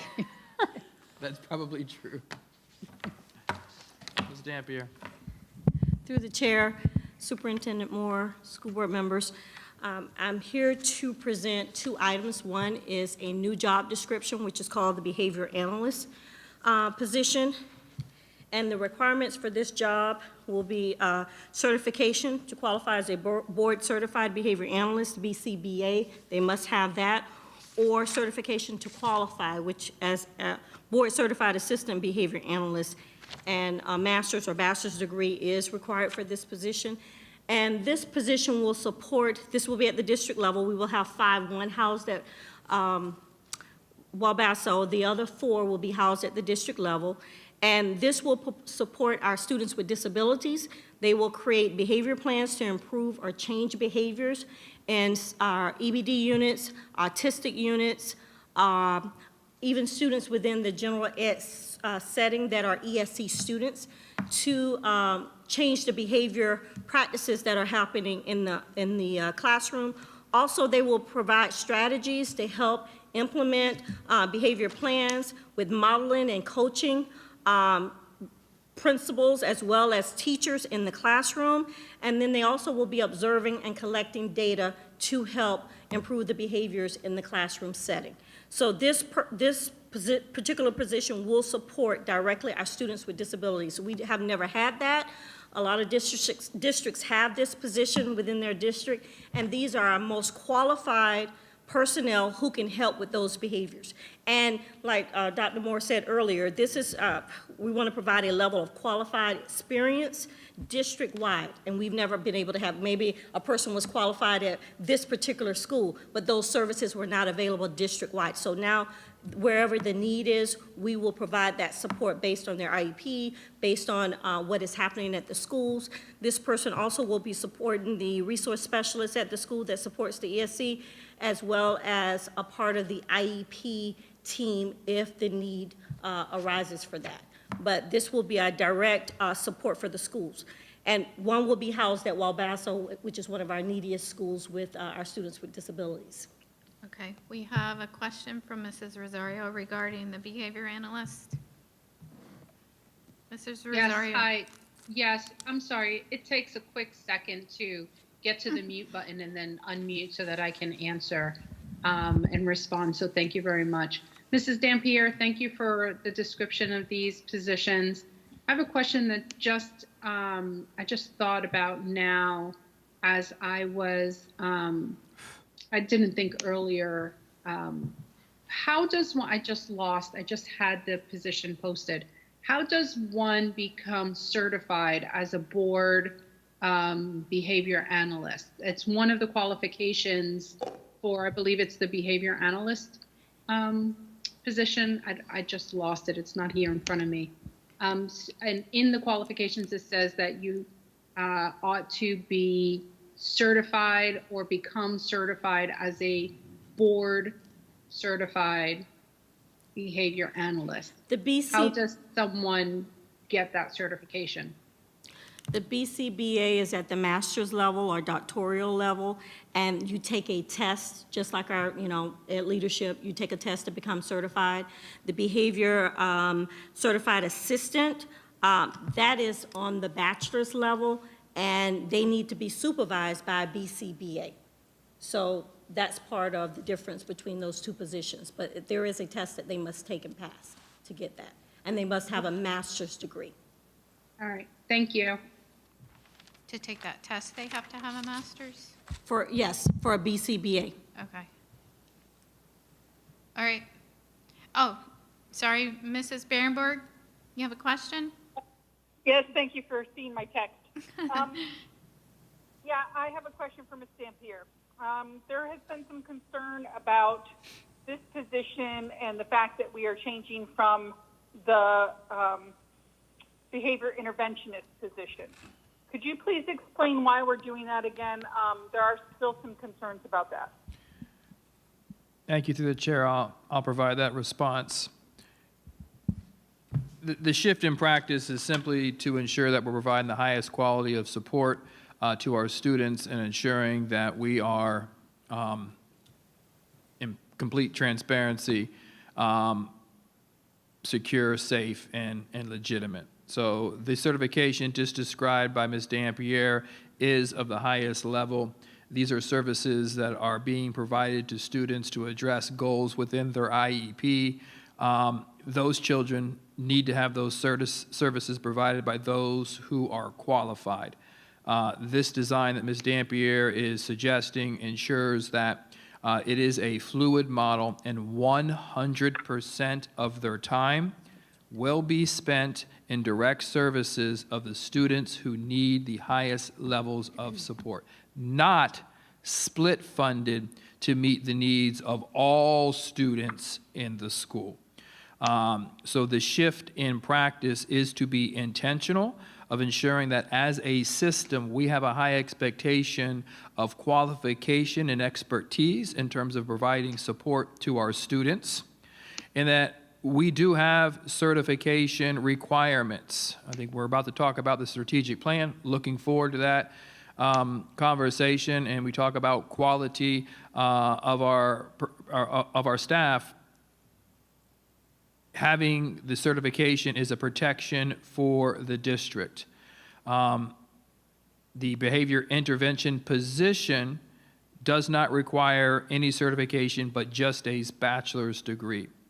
The overwhelming number of individuals who serve in that position have master's degrees, are certified counselors, meet the same requirements that Ms. Dampier is suggesting, were former teachers.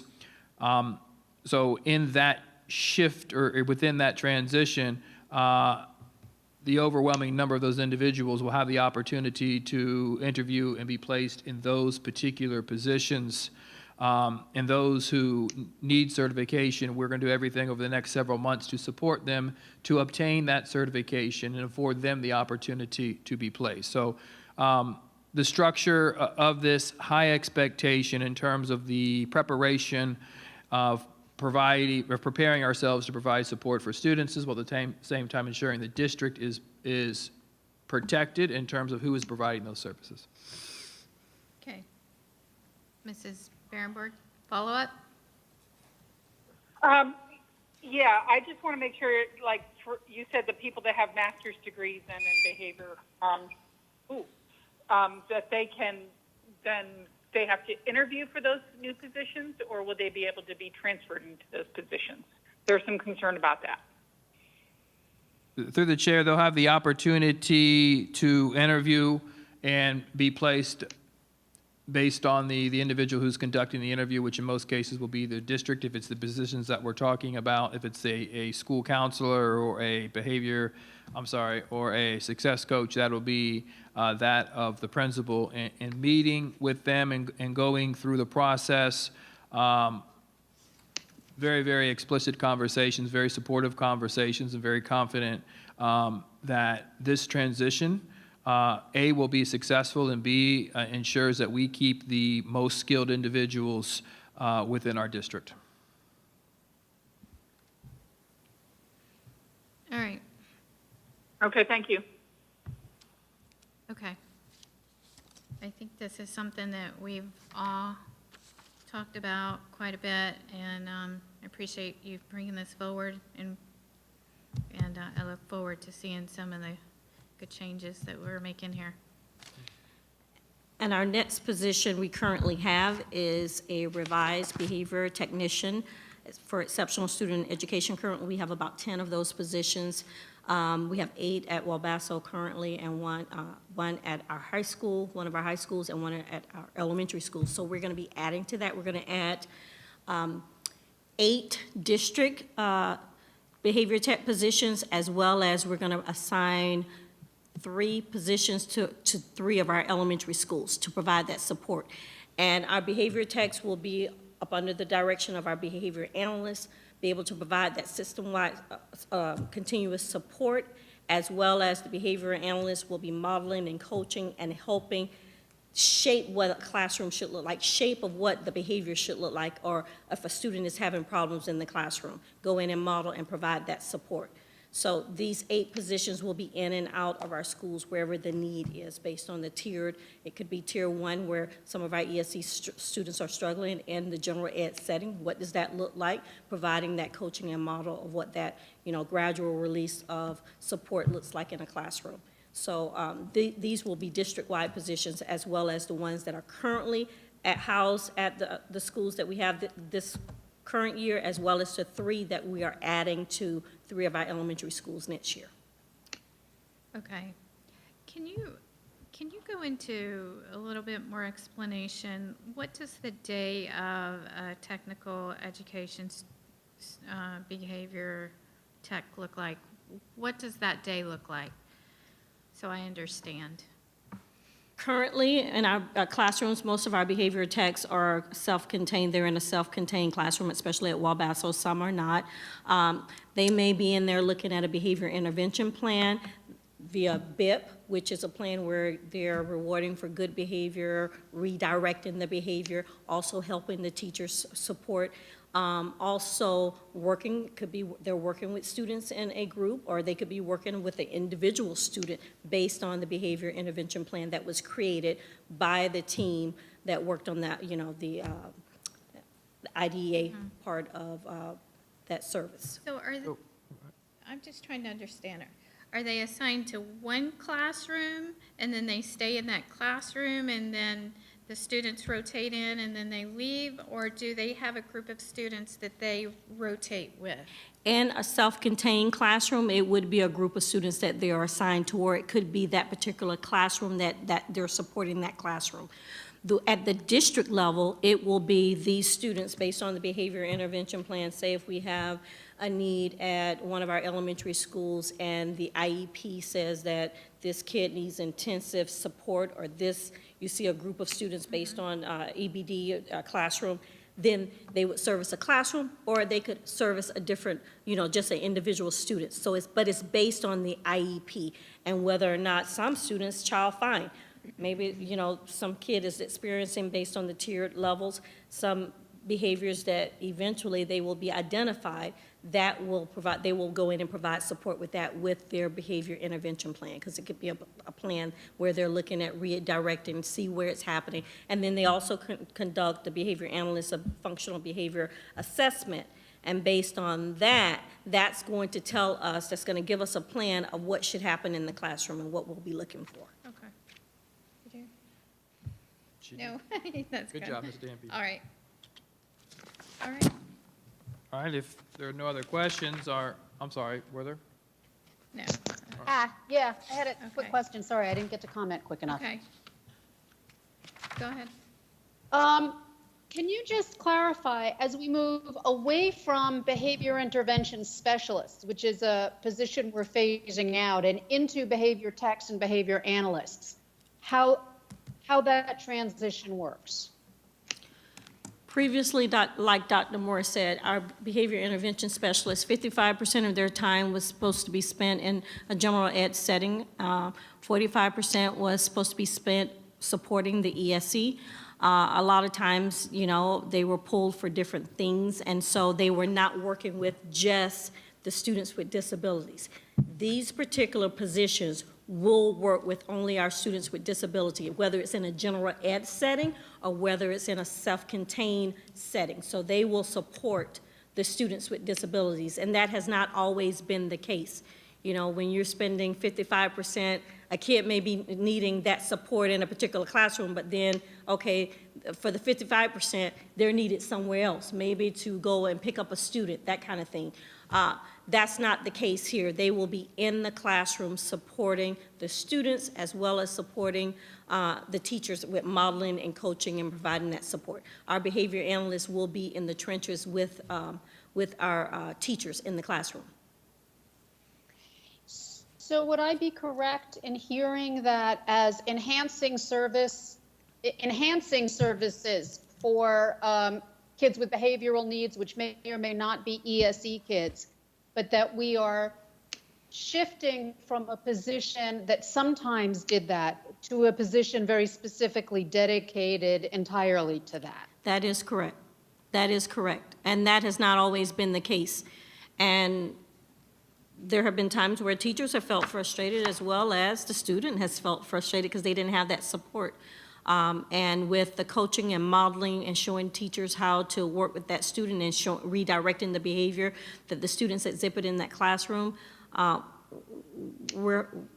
we know we're going to see a more productive, positive learning environment for students. Okay. Dr. Moore? That is the item. I don't know if there's any more questions. If not, we'll move on to the strategic plan update. Okay. Thank you, Ms. Dampier. As they bring the PowerPoint up, Ms. Barrenborg, I will, Mrs. Rourke, while we're bringing the PowerPoint up, we take a 5-minute bathroom break while we set up for this. absolutely, this is the last item, so yes. We'll come back at Dr. Moore, I went 3:10. over it with you this morning. Hello? Yeah, same, well, we're going to take a break, but that is the presentation. We're getting ready to prepare. Okay. I have the print copy. All right, I'll let you know when we change slides. Okay, we'll come back at 3:10.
this meeting back to order. It's 3:12. We are on our last item, and presentation of strategic plan for feedback. Dr. Moore? Thank you, Madam Chair. As Brandon brings up the PowerPoint and shares it on Teams, I am here today seeking, once again, input and feedback regarding the creation, modification, and development of our district's new strategic plan. So my goal today, my expected outcome, is to norm on the structure of the plan and the design of the plan, and based on the feedback that is provided by board members today, once again, circle back with cabinet, have conversations, share with principals and focus groups, really to design what would be the first version of our strategic plan to have ready for you to provide, once again, feedback in our first meeting in June. And then by the end of June, bring a concluding document that captures that feedback that will ultimately conclude the development and design of our strategic plan. So I've had the opportunity to discuss this strategic plan at multiple levels, and once again, looking forward to sharing the process. So as we do in all presentations, how did we get here? This began with the development of my 90-day plan, which kicked off with a listen and learn feedback, moving throughout the community, collecting input, meeting with faculties, meeting with community members, conducting town halls, really doing my absolute best to really gain a deep understanding of where we were as a district by listening and learning and observing. There is me observing. The next the next unit of work was focus groups and feedback sessions, really to engage and have conversations, very specific community members, both here at the district level as well as in the community, parent groups, teachers, school staff, district administrators, really just having intentional conversations, not just listening, not just learning, but deep dialogue and discourse to fully understand the reality of our particular district. Work groups, taking it even a step further as we collected that information, as we normed on a understanding, really beginning to challenge and design what was phase 2 of the plan, and then present phase 2 to the board, which really was the findings over the course of my first 2 months at the district. And then bring that information to the board. Prior to COVID-19, we were able to roam throughout the world and collect and listen and learn. Had the opportunity, the last meeting before COVID-19, present the findings from phase 2 and initiate the beginning of phase 3, in which we are in the middle of now, which led us to the strategic plan. Now, this document that is in front of you now is a familiar document. This is where we left off at our last board workshop. And we were talking about guiding principle and belief statements. And what we did as a cabinet is, as we watched and participated in this session with board members, feverishly took notes and captured the information that was shared, and then circled back the very next day regarding what we had learned and what we had heard from board members, and then put together that information to take it a step further with principals and assistant principals in one of our professional development sessions with them, really to come to a deep understanding on the structure of the plan itself. And there's a couple things that we heard. We heard that there was a need for a unified mission, which really eliminates silos, ensures that we've clearly communicated our common purpose, belief of our work.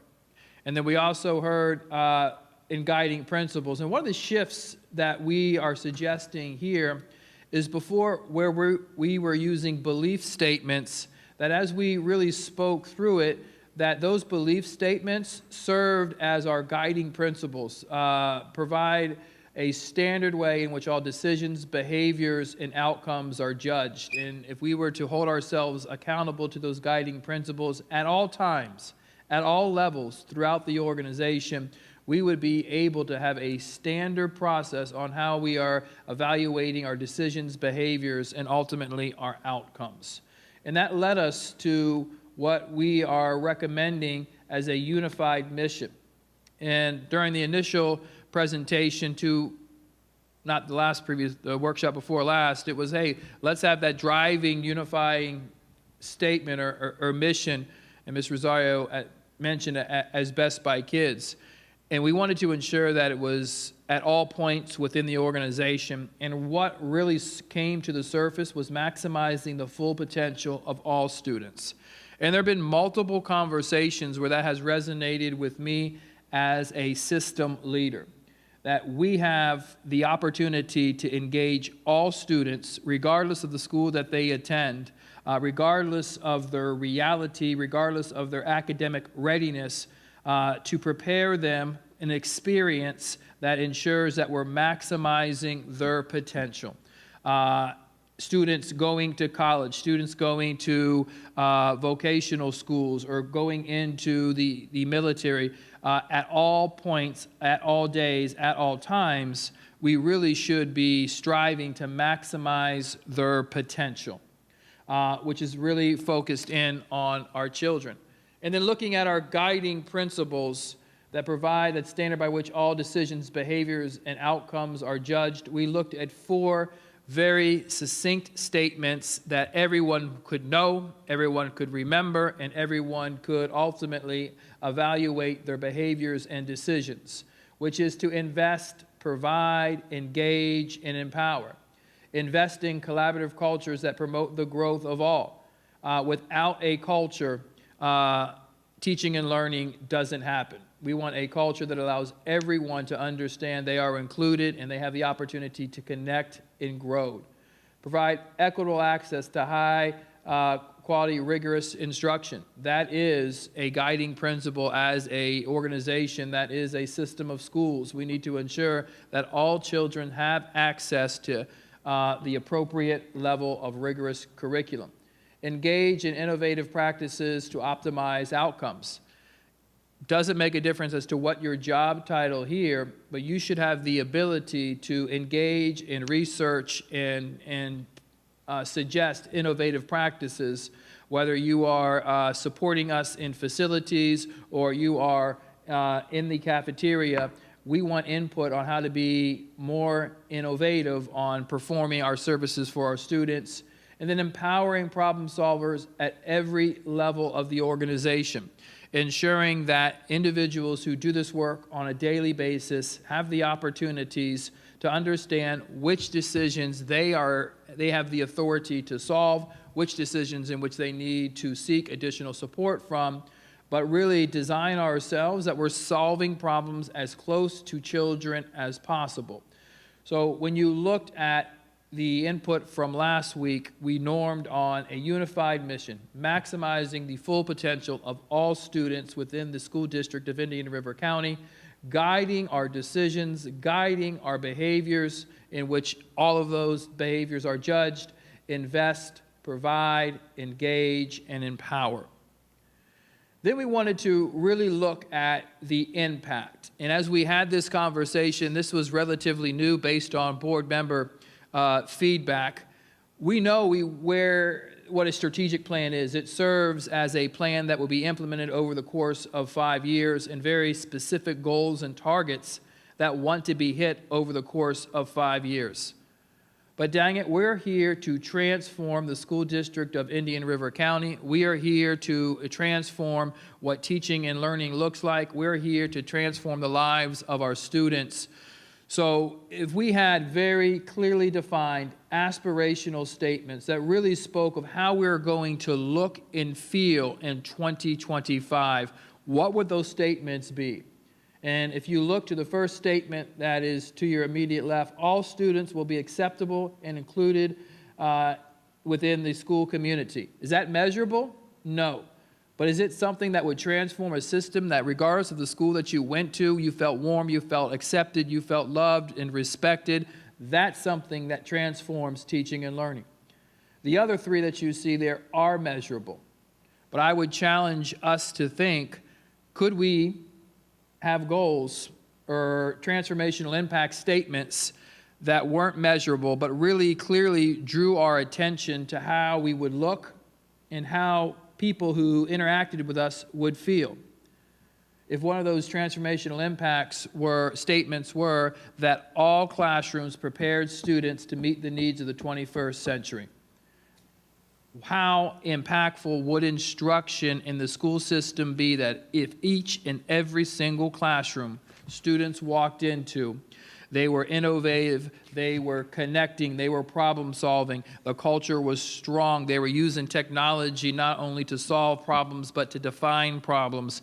That is transformation. That is what we should be striving for as a system. Is it measurable? No, but do I have plenty of points of measurement in this system? Absolutely, I sure do. And then we looked at focus areas.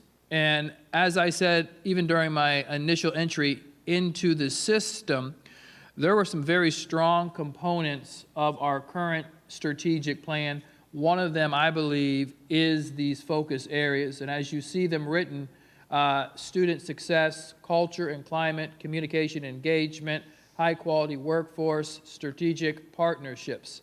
These are the areas in which we would strategically organize to support systematic and systemic and sustainable improvements to achieve uniform mission. So we know that transformational impacts that we want to hit, how we want to look, how we want to feel, but where do we need to focus in order to bring those statements to life? And in our research and problem solving, we shifted student success to academic success. Why? Because everything is involved in student success. If we want to have a focus area, let's focus in on teaching and learning and academic success. So it's a little bit more specific in terms of the area of focus.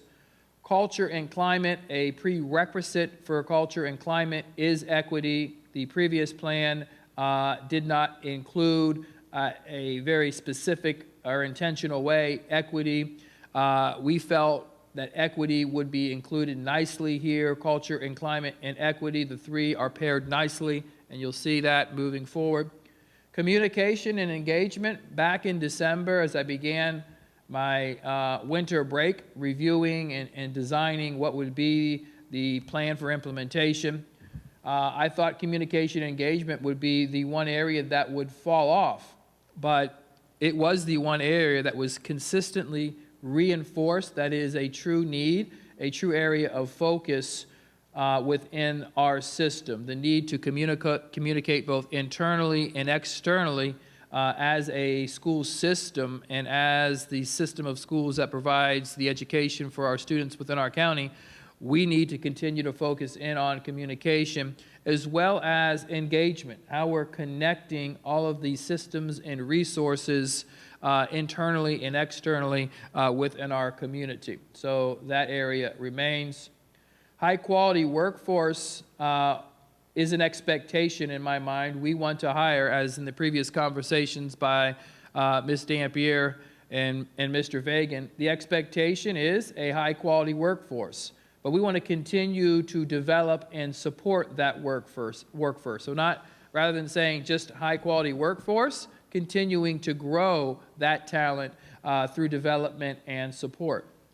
Strategic partnerships, I thought, is a strong area, but really enhances the work that we do within that communication and engagement. Those partnerships are what we, in fact, need to be engaging.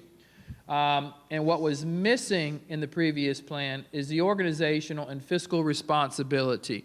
How we are ensuring, I think this board has all echoed the desire to ensure that we are fiscally responsible, that items that come before this board are tied to the strategic plan. The systems of support being implemented in schools is aligned to the strategic plan. That organizational and fiscal responsibility is a clearly defined area of focus that we would put into this plan. So these would be the 5 areas of focus, not a great deal of change, but a little bit more focused and specific. And as we began to problem solve, taking this from a plan being implemented over 5 years to, hey, what are we doing this month? We thought the development of what we're calling priority statements would be very meaningful. Really clearly organizing the work within the areas to identify what exactly is the nature of that work within that academic or within that focus area. So you see here priority statements, just a little more specific and clear, that brings your level of awareness around what is it within these focus areas that as a system you will be focusing in on over the next 5 years. So these just provide that level of clarity as anyone who would read the particular document. Now we have targets for 2025. These are the goals that we want to hit that are attainable and are driven by numbers. And what you see here are drafts and proposed language for each of the 5 areas. So what you'll see is 3 to 5 targets for 2025 within each of these areas. If we fully implement these strategies year by year that will be discussed in the coming slides, we believe that we're going to be able to hit these specific targets by no later than 2025. The way this information is presented here is, in fact, to receive feedback from you in the overall structure and organization of the plan.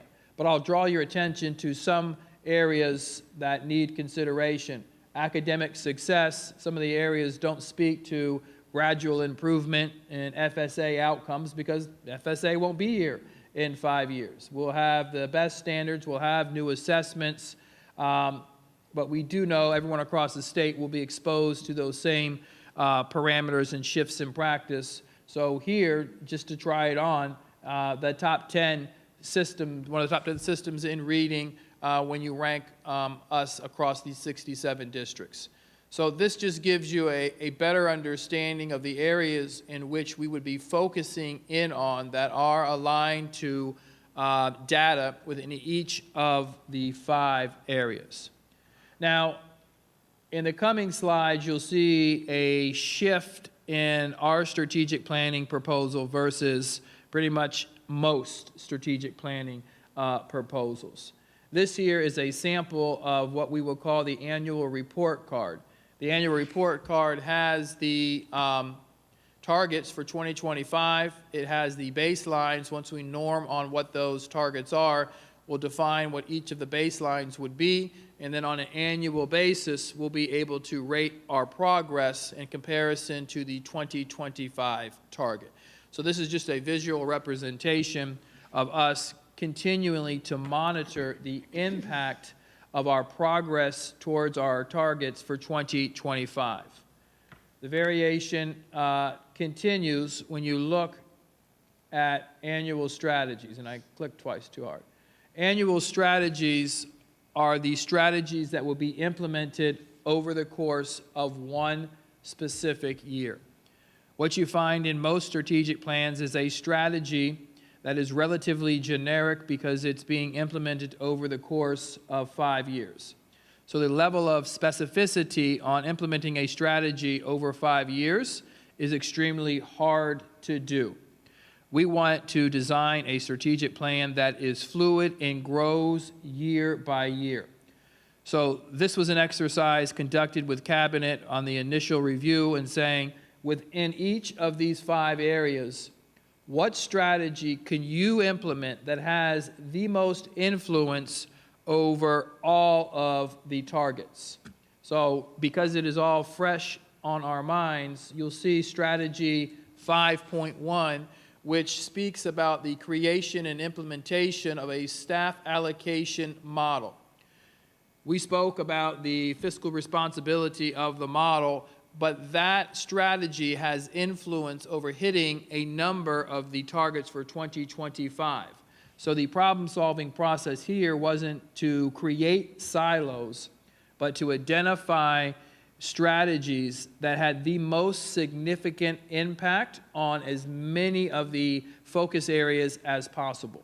If we are able to eliminate and reduce the barriers that impeded progress by implementing these strategies, we would be able to have a positive impact on all 2025 targets. So being very specific in saying, hey, Mr. Fagan, I just don't want you to be in the silo and only focus in on balancing the books, But I want you to connect and look at academic success. I want you to connect to community engagement and see how we could eliminate silos and create opportunities really to maximize the outcome across all levels of the organization.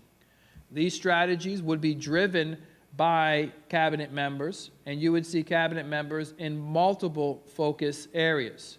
So Mr. Meyer, curriculum instruction, would live in academic success and would live in talent, develop, and support. He would also find strategies in equity. So there are opportunities for all cabinet members to ensure that we're across the board in the strategies that have the highest influence on maximizing the outcome. Here, this is yet again an additional variation of pretty much every other strategic plan that we can find. The creation of annual targets. So if we fully implement the annual strategies, we believe within each of the focus areas, we will hit these annual targets. These annual targets will be brought to the school board for approval prior to the opening of a school year. The progress of these annual targets will be presented quarterly to the school board. These annual targets, these 15 to 20, well serve, my recommendation is that these annual targets serve as my evaluation, my key performance indicators at the end of the school year. Evaluate me, please, on the work that we have collectively defined as being important by fully attaining these annual targets over the course of 1 year. So this would allow a continued conversation regarding the progress I am making as a superintendent and driving and running this district to obtain the annual targets by implementing the annual strategies, which will ensure that we're obtaining the targets that have been set for 2025. So when you look at this and you step back from it, you see a plan that is extremely fluid. And I'm going to pull all of this up and then describe it as a whole. So our unifying mission is to maximize the full potential of all students. Our 4 guiding principles to provide, empower, engage, invest within those 4 areas that I described earlier ensures that we will continue to uphold that unifying mission. Our transformational impact. This is how we want to feel. This is how we touch the hearts of everyone who really understands more how you would feel and look over the course of 5 years. All students feel accepted and included in our system as a transformational impact. All classrooms prepare students for the 21st century learning. How are we going to do that? By addressing these focus areas over the course of 5 years. My recommendation moving forward and really seeking the opportunity to receive your feedback on the overall structure is this plan becomes fluid. And this isn't like everyone else's strategic plan where you have goals that will be accomplished over the course of 5 years and strategies that are written to be accomplished over the course of 5 years, in which you would approve it in the coming month and you would not see it again for another 2.5 years. I've written those progress report updates where we were from a document that was approved 2.5 years ago. How intentional was it in driving our work? Not so much. But this document, every quarter, we're speaking through the process. Once a year, we're evaluating my performance 100% aligned to the implementation of this strategic plan. And as we obtain targets, we replace targets. So when I say that, this is a plan that will grow and always have a forecast out for 5 years. So targets 2025 become targets 2026. And if we've made significant progress, and we will make significant progress at the end of the 2021 school year, then the expectation of this board is that you reset that target for the upcoming year. And if it's no longer a priority, it should fall off as a target and replaced with a new target. So on an annual basis, at my end-of-year evaluation is what I would kind of craft this would be, is, hey, we've accomplished this particular target. We would like to make a recommendation that we replace it with something different. So this design ensures that no matter where we are, we have a plan out for 5 years, and we are being very strategic in aligning our work over the course of 1 year to ensure at the conclusion of that year, we've made significant progress in obtaining those targets that have been forecasted out for 5 years. So I know that was a lot of information just for the public's consumption. Our board members, this is not the first time they saw this. They've had the opportunity to receive this presentation, which ultimately has continued to grow it. But I am very much looking forward to having the opportunity to collect your feedback based on the shifts that I have made already, on the feedback that you have provided. So I will allow each board member the opportunity to provide me feedback. As I said, my intention here, not necessarily about the specifics of goals, but the structure of the plan. If we could get there by the conclusion of this meeting, my goal, as stated as I began, would go back, put together what is the typical 14 to 15-page document, which is the strategic plan that documents the process that was used in the creation of the document of the strategic plan, the rationale and understanding of each area within the strategic plan, as well as the 2025 targets loaded with the data within it, the annual strategies being recommended for the upcoming school year aligned to the annual targets for the upcoming school year. Thank you, Madam Chair. All right. All right, so we're going to start with Dr. Schiff. Keep in mind it is 3:39, and if the board wants consensus to go longer, we will have to agree to that. So Dr. Schiff and then Mrs. Rosario will be next. Sure. I have a bunch of things, so I'm going to aim to be as succinct as possible. Dr. Moore, I sent you a long email the other day with some comments. Kristen, could you do me a favor and take the PowerPoint off the main slide so that I can actually see you guys? All right, Aaron. It's hard to see you guys otherwise. Thank you. So I won't go into the very specific things of that particular email because we can work that through. And you said that at this meeting you don't want to go into specific targets and numbers and all of that. So I'll try and keep my comments more broad than that for the moment. One of the things about this document that I like and hope will stand the test of time is that school boards change. We have no idea who will be on this school board after November, and we have no idea who's going to be on it for 2 years after that and 4 years after that. Hopefully, Dr. Moore, you're not going to change. Absolutely not. Yeah, here's hoping. The test of this should be that it should be good enough to withstand whoever is sitting in school board, whoever is sitting in these seats. This document should be solid enough that it stands the test of time. And I'm hoping that as we continue to refine this, this will be that document. I have a few sort of broad, I have specific questions, but I'll try and keep the broad ones here. First question. You went from 5 areas to 5 areas. Is there something magic about we have to have 5? Because I get the what's the word I want? Not synonymity, that it lines up. There's a word for that. That it lines up. But that may not encompass everything that we want. And I don't want to stick to 5 just because it was 5, therefore it should continue to be 5. And I personally haven't fully thought that through yet, but But I am thinking it and I'm noticing it because I'm not sure we've got everything here. We might not. I'd like to consider, as you switch climate and culture, you moved equity from communication and engagement to climate and culture and engagement which we talked about, and I think is a much better fit. I'm wondering if a big thing that we're focusing on now and that really matters for the well-being of this district is also transparency.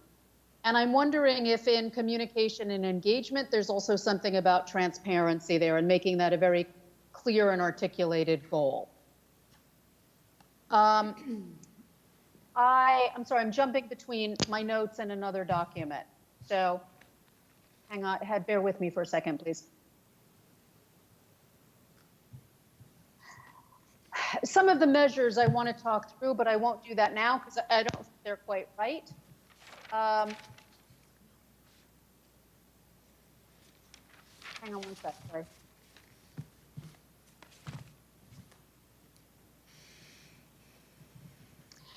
I will say, one thing that I liked is when you talked about not being in silos and you talked about the overlap between areas. I completely agree with you. And though you didn't mean it this way, using Mr. Fagan as an example was a really good example. Because one of the things I noticed about Mr. Fagan, which I was going to send him a note, but I'm going to now say it publicly, is Mr. Fagan is the CEO of our organization, but he has his hands in everything. He gives out laptops. He's on school drive-bys. He's everywhere. He's not just the guy handling the budget and the money. I'm not sure how typical that is of school CFOs, but I love that ours does that. And I think it's extraordinary, and I think it's worth noting. And it was perfect that you used him as the example of how we don't want to land in silos where the budget guy is just the budget guy and the HR person is just the HR person, but we overlap because we're a holistic district. So the more we build that in, I completely support that. You talked about building in transformation here. I think that's really key. I think what we're looking for is not simply just good outcomes and counting beans. What we want is to transform the way education is done generally and the way we do the way we transform education specifically in Indian River County. And I'm wondering, and would ask my fellow board members to comment on this about building that language in, because I think it's important. And where we say maximizing the full potential of all students, for me, it would be about transforming education to maximize the full potential of all students. And I almost want to change that line, but I would like to hear from my fellow board members what they think about that. Because I don't really want to just do good education by measures, and we have to meet state standards and assorted other things. But one of the things that this crisis is allowing us the opportunity to examine is the value of testing. We know that our high stakes testing is not necessarily in the best interest of students. We know that students often do better on their homework and their regular assignments than they do in big tests at the end of the year, whether they're FSAs or they're just subject-specific tests. I want us to look at how we transform education. I want us to look at how we become the district that takes opportunity, takes challenges, turns them into opportunities about how education gets done, because I think we've really fallen behind broadly in this country compared with other countries, specifically in Florida compared to other states. And this is our moment, and I think our opportunity to really examine that, and the strategic plan should drive that. I want this strategic plan to outlast me. I want this plan to outlast all of us. And I want it to do that because it focuses on our innovation and transformation in the ways that we approach education. So that's the big overarching comment. I have more specific, outcomes and bean counting and things like that. But if we're sticking to the big picture for now, I'll stop there. And if we have an opportunity to come back to more specifics, I'll do that, or I'll do that at another meeting. I'll stop and give other board members a chance to weigh in now and reserve the right to come back. Thank you, Dr. Schiff. Mrs. Rosario? Thank you, Madam Chair. I appreciate that. Dr. Moore, thank you for putting this together. Thank you for allowing for us to be involved in the process. I believe that it is incredibly important for board members to not sit aside and not have a voice in the preparation, the planning and the preparation of the strategic plan, because the strategic plan is meant to drive every decision that the district makes moving forward. It is not just ours, it is a document that drives every decision in our budget process as well. And I am of the mindset that I believe once this is done and ready, even the current one that we have now, though it is not the one that we want to live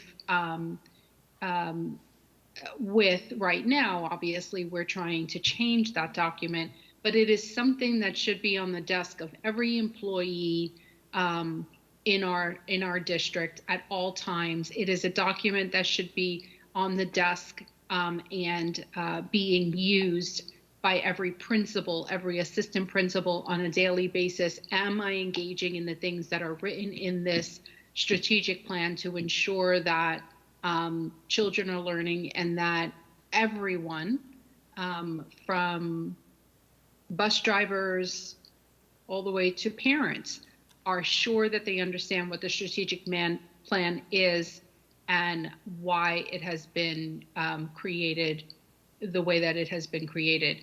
So with that said, I that was a long thank you, but thank you for that. That's really also a goal. I mean, I've been talking about this for a long time, and I will still continue to talk about it. It is something that is very, very important for us.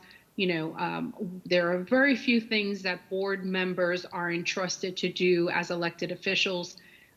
We are not, interestingly enough, supposed to get in the weeds of the day-to-day business of the management and the organization of the district, but we are supposed to set the vision and the goals and the policies of the district and ensure that our budget is aligned well with our strategic plan. And so this is our work, right? This is part of our work. One of the things that I suggested, and I know that you and I talked about this in detail, and board members did not hear it, but just to say it publicly, one of the things that I asked Dr. Moore to do when we come up with the final layout of the plan is to embed in each one of those focus areas maybe a line or a column that will include our budget, right? And I know that our budget changes every year, but to allow the possibility of putting in where maybe overarching, you know, this particular focus area will fall under this particular budget, maybe a budget line, maybe a budget area. You know, Mr. Fagan would know best exactly how to align those two. And obviously every year our budget will change, our funding sources may change, which would change that one particular focus area, but we still need to be able to see the connection so that, again, every time we're making decisions, we're able to see, you know, how it's aligning correctly. And so we're moving in the right direction in that, you know, the strategic plan drives the budget, not the budget driving the strategic plan. I would like to mention something that Dr. Schiff mentioned with transparency. I thought that might work really well to embed that, because I understand, I like that to see the word transparency. I can see that possibly in the priority statements. If you look on slide, let me go back, 1, 2, 3, 4, 5, 6, 7. On slide 7, under climate and culture and equity, no, I'm sorry, under communication and engagement, where the priority statement is written, it's written currently, and it says establish connections and trust among all internal and external stakeholders. Maybe that's where we can embed the word transparency in there. Establish connections and trust through transparency among all internal and external stakeholders. That seems to make fit well in there, in the priority statements. I also wanted to talk on what she mentioned with regard to transforming education. I love the way the document is written up. I like maximizing the full potential of all students. I have said before, I know I where she's want going. to say, you're smiling because you know I'm going to say it. I have said it before. I love being Best by Kids. I know that Dr. Moore came into the district and he's been saying it, but you know what? Everybody's talking about it. Everywhere you go, everyone says Best by Kids. We went before the county commissioners. We had community members say Best by Kids. What is Best by Kids? It just seems to flow well with our district. If we can remove, Dr. Moore doesn't want the limelight on him. I get it, and so if we can remove him from there, I would love to even challenge the connection of what Dr. Schiff mentioned in transforming education to be Best by Kids. I do like that. I'm not going to lie. Right? Maybe that is a really good way to kind of say we are transforming education to be, world-class educational system, the top 10. Aren't we goaling for top 10? Maybe transforming education to be Best by Kids could be exactly, a good marriage between the both of those. I do like maximizing the full potential, but I like that one better. Just saying. Okay. I also wanted to mention on slide 5, and this will be my last comment. I didn't notice this before, Dr. Moore, so forgive me for bringing this up now. But as we were reading the Transformational Impact 2025, the top banner, it reads, "We believe that if we fully commit to and implement our Achieve 2025 strategic plan, then the following educational transformations will be realized." What hit me as we were going through the PowerPoint now is the word if. If is very conditional. If is very hinged on the cause and effect relationship. If does not provide concrete, we will. There's still the possibility that we won't make. You're shaking your head, yes, so I see. So if we can reword that one statement to be more concrete and just basically say, we fully commit to and implement our Achieve 2025 plan. As a result, the following educational transformations will be realized. That kind of takes the if, you see No, I agree wholeheartely. The conditional part out of it. Otherwise, as we move forward, things come up, and I don't have concerns. I haven't heard any concerns over from community members regarding the putting together of, planning of, and all of that. I look forward to the day that we could actually say it is done. Me too. And yeah, and we could actually look at your evaluation, and then as it trickles down, your district level evaluations of your own team members, and then of course school building principals. All of those really have to align together so that not everything is an isolated document, I suppose, or an isolated form. It all would seemingly kind of flow nicely into what the strategic plan targets are. So I thank you for that, and I thank you for listening to my suggestions. Good stuff. All right. Thank you, Mrs. Rosario. Mrs. Barenborg? Yes, hi. Thank Welcome you to back. FP&L for getting me back. Oh, power's back on. Yeah, the couple things. One, it's a much more clear document, so I appreciate that. I agree with what fellow board members have already said, so I'm not going to reiterate that as far as wordsmithing goes. But I'm the one that I'm sure others did too, point out that one of those top 4, I think they were the guiding principles, was not the one that was measurable. But you had a good explanation as to how you were going to measure it, so I appreciate that. There were 2 things that I want to bring up. One is something I brought up months ago that Mrs. Rosario just talked about, and that was the suggestion that every single thing that's brought to the board for a vote be, when we vote on it, not only is it tell us where it's being taken out of the budget, but tied to the exact strategic plan goal. So that way you can, at the end of all this, kind of tie that to the evaluation, and we can see exactly where we're spending our money towards the goals.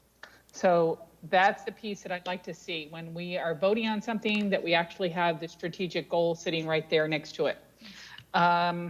You brought up evaluation, I think, Ms. Rosario, of the superintendent, and that was something that I'd like to put on as a discussion item for tonight for this year's evaluation. Have an idea for that, and I think that we should discuss that in this meeting, because typically the superintendent is evaluated, June or July? So it's coming up. Thank you. Okay. Mrs. Justice? Yes, Mrs. Zork, we have a customary policy of putting comment, and I have not expressed a need to comment right now, but thank you. All right. So a couple of things that really stuck out to me was the question is really looking at the plan and being able to get the quarterly report back. So, and you don't have to answer that now, but I would like to see, and I'm sure the other board members would like to see, what are you visualizing when you give those quarterly presentations? Through the chair, we will design a dashboard that will allow me, from a systems perspective, to monitor the ongoing progress of the action and steps for each specific strategy being implemented. The quarterly update will be the data that supports the growth academically. It'll be the finance reports that demonstrates the shift or change of funding based on the defined strategy. It'll be the cleanliness report. It will be the safety inspection that we conducted that's identified within the plans. So to me, in doing this work and leading 102 schools to ensure a systematic outcome, what's monitored gets done. And this report card will ensure when I am able to identify a shortcoming, and that will happen. This system is large. That realization is done with still 3/4 of the year remaining. So what you will see is, okay, we are behind in civics. We're behind in the performance of our lowest 25%. Our recruitment targets for this particular programming are all done, and this is the corrective action that I'll be taking before it is too late. Okay, so if a dashboard is what you said, so, all right. And then one thing in the plan, and I heard you mention about as we complete that, it drops off. I think that's, that's normally what you do with a to-do list. You mark it off, you've done that, and you go to the next item. But I want to make sure that we don't lose focus of what we have accomplished, And so I don't want you to have to clutter the reports, but I want us always to have, my personal feeling in these quarterly report, this dashboard is, have a section of what we've completed. Something that I prefer to have. Another area, and ladies, I was writing down what I was thinking going through the presentation, and you've hit several of them.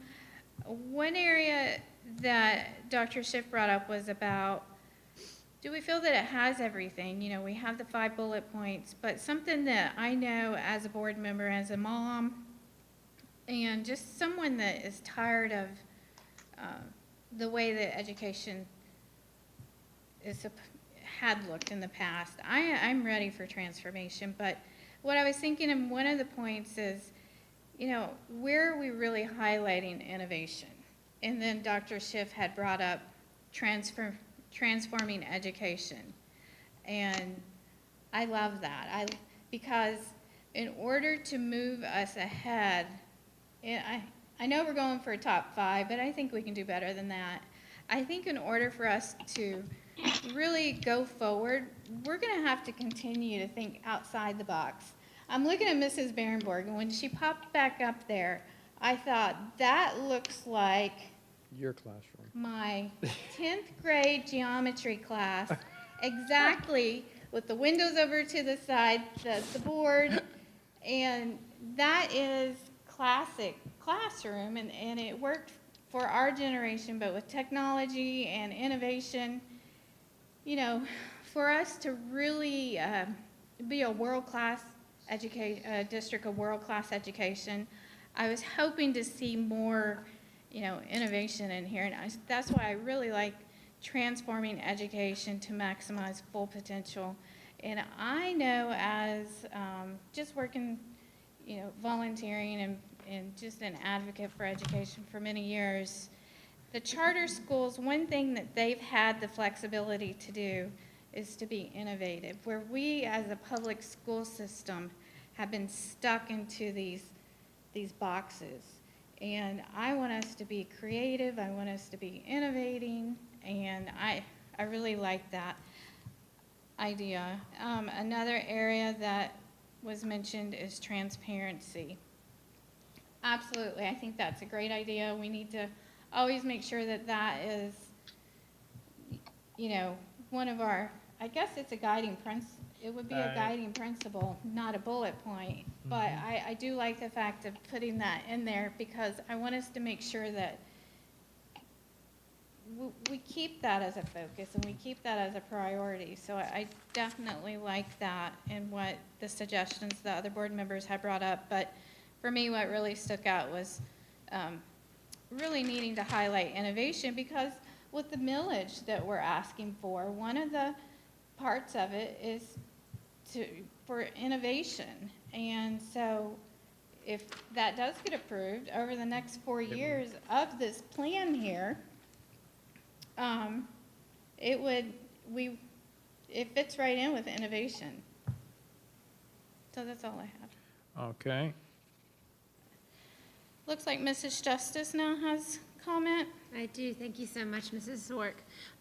Just to follow up on Mrs. Zork's point about innovation, I think that it's a good point, and I think when I look at the targets for 2025, my biggest question would be, would these have been the same targets that you would have set before COVID-19 and the closing of schools on March 13th?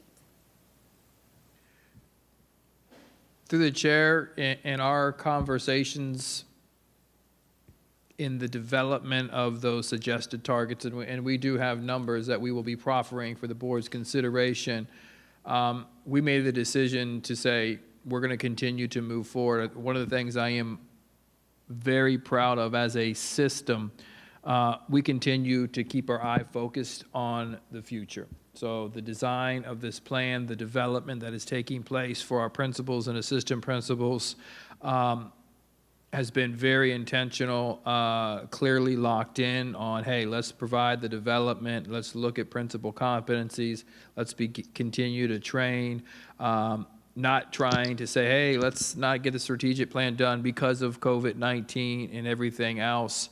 I think we'll be able to continue to remain focused on the future and really in 5 years ensure that COVID-19 isn't or wasn't an excuse to impede academic outcome. So I would agree, and thank you for that. I think that that's important, and I would agree that the district has continued moving forward. I think when I look at the strategic plan and I think about the different things that have changed since March 13th, and when I look at the CDC guidelines that have come out, or recommendations that have come out, for example, one student on it in every seat on every other seat of a bus would literally cause us to have to triple our bus. I think I said double, I think you said triple. So when we look at different things and how the school year unfolds, obviously things are going to be different. So I think it's wonderful that we are where we are with this strategic plan and that we continue to move forward with it. I think there are some pieces missing here. I think there are some targets for 2025 as far as virtual learning within the district, and increasing what blended learning looks like, where we can truly be innovators and leaders in education. And I don't want to miss that opportunity. We had a conversation in a previous workshop where Mr. Meyer brought up something about, or in a conversation I had with him, something about 180 days required by the FLDOE for school. All of that's changed. So when we look at these targets, I don't want them to hold us back, I guess, is the concern. To lock us into a way of thinking about teaching and learning that we previously thought there were some non-negotiables, some things that, you know, the FSA was a, all of these things were just, I'm forgetting the word I'm looking for, like predetermined things that had to happen, right? And we're all just stuck on this hamster wheel cycle of doing the same things over and over and over and over. So does it hold us back? Is there that room for the innovation and to truly be able to, you know, reach and innovate within the structure? I think, I don't want to nerd out, but 100%, as I kind of debrief and take in the conversation, I think the focus areas, do they have to be 5? No, they don't. Was there any intentional conversation as to why we needed 5? No, it just seemed to kind of work. So we haven't had that intentional conversation. In looking at equity as a whole, I continue to struggle where equity is. Equity/transparency, 2 different things. Initially, I wanted equity kind of above the plan and filtered down through everything. So if you looked at what the transformational impact statements were, very similar to that, equity needed to be within all because it is such a pressing need within our particular community. So I still struggle through that. Transparency, I agree, as I think it was Ms. Rosario who initially shared it. Yes, it was. I wrote down, she had mentioned in the guiding, that maybe in the priority statements, it could be, and I just kind of, in my marginal notes, I put guiding principles, and then without even sharing, you had mentioned guiding principles. I know when Dr. Schiff mentioned she was struggling a little bit with the problem-solving guiding principle, maybe there's an opportunity to refine those and say, hey, because transparency continues to be, maybe that is a guiding principle, and to be transparent, what it would do, I would have to, you know, wordsmith it out, but maybe guiding, that fits better as a guiding principle. I think in some of the organizational shifts, which I think is very unique in terms of continuing to hear innovation and continuing to ensure that we are one of the top 5 districts in the nation. Currently, we're not designed to be either. And I say that with complete respect for all of the hard work, commitment, and love that our faculty, staff, teachers, and principals have for our students.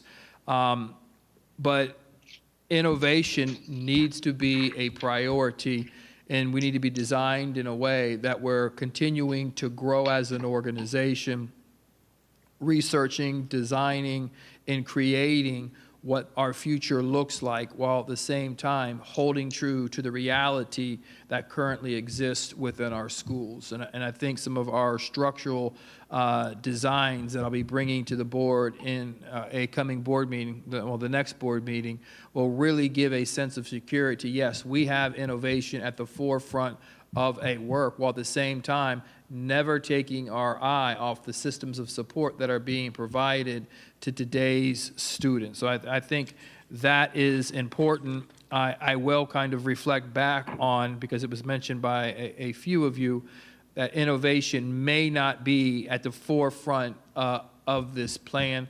So I'm going to kind of digest some of that. All in that, the dashboard I spoke about. So overall, what I'm hearing, structure is okay, higher, more intentional around transparency, ensure that innovation continues to be at the work, make sure those focus areas do not limit us in terms of where we're at, continuing to build upon the elimination of silos. I think when I load the document, which I'll have for you at the end of this week in our meetings, you have a better understanding of, okay, does this, if this was the actual target, which I think we are struggling with the targets, I couldn't agree more with what Ms. Justice just said. If those targets are traditional and force us back to a way of what was normal, then dang, we failed. This is the wrong plan. That's why I really like the transformational, the impact statements, because they really, and I think those need to be vetted out more, and that may give you a better sense or security regarding the innovation. And wholeheartedly agree with get rid of the if, because we're going to claim it. We're just going to make the statement, and they're going to work to make it a reality. So we will do that. So maybe when I put together stronger transformational impacts that really speak to the innovation and transformation of this district, you as a board would have a higher level of comfort regarding our intentionality around transforming and innovating the district. So great feedback. I will continue to grow. I know there's additional comments, and I'd gladly love to listen to those. Okay, Dr. Schiff. Sorry, I didn't mean, sorry. Dr. Schiff, do you have a comment? I know. It takes a minute to unmute Oh, here. sorry. Things lag. I'm wondering if we're moving away from the magic 5, what I hear us all continuing to talk about, and the words that keep coming up, of course, are innovation and transparency. I'm wondering if there's any value to putting a focus area, or whatever it is we're calling them, sorry. Focus area. Yeah, focus area. On something like, I don't have this down yet, but something like innovation, transparency, and leadership, or innovation, transparency, and equity, or innovation, transparency, and this is not a great word, but integration, which is getting at that thing about the silos, how everything is integrated together in all we do. Because a lot of I really like the strategic focus areas. I didn't get to say that before, but I think those are very nice. And those, when I initially went through the document, those answered a lot of the questions that I had by the time I got to those. But what we're grappling with is how we integrate, innovation, transparency, and a few other things throughout the document. Maybe we need an area for that, but that each thing will actually be tied to that in some way. I don't know what that looks like yet. We're still just playing.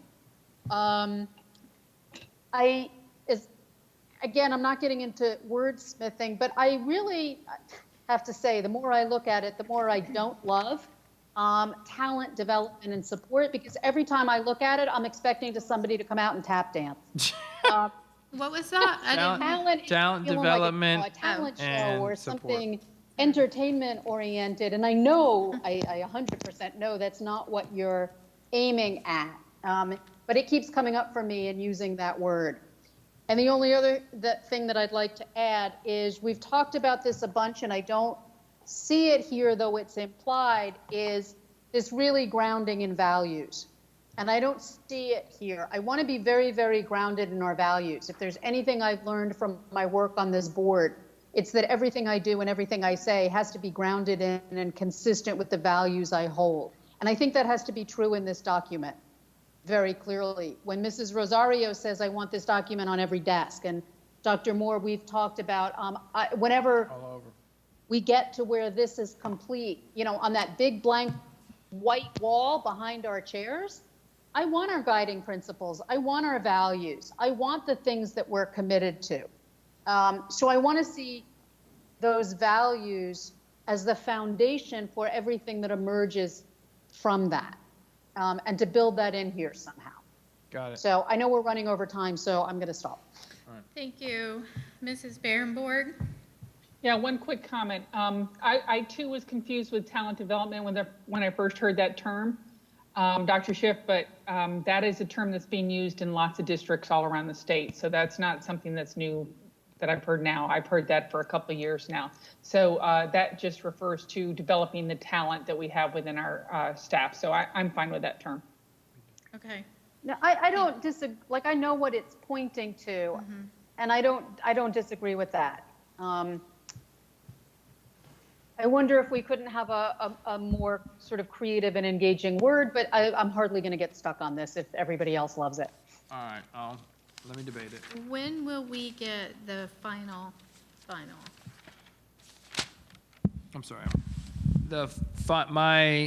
My goal is to begin to populate what would be the first draft of the strategic plan, which would be loaded with the feedback provided here. The end of this week and the end of next week would be my opportunities to receive additional feedback from each of you. Then take it to workshop in 2 weeks from today, which would be an opportunity to have a public discussion on what, in my mind, maybe I get lucky and it flies through without any massive organizational structural changes.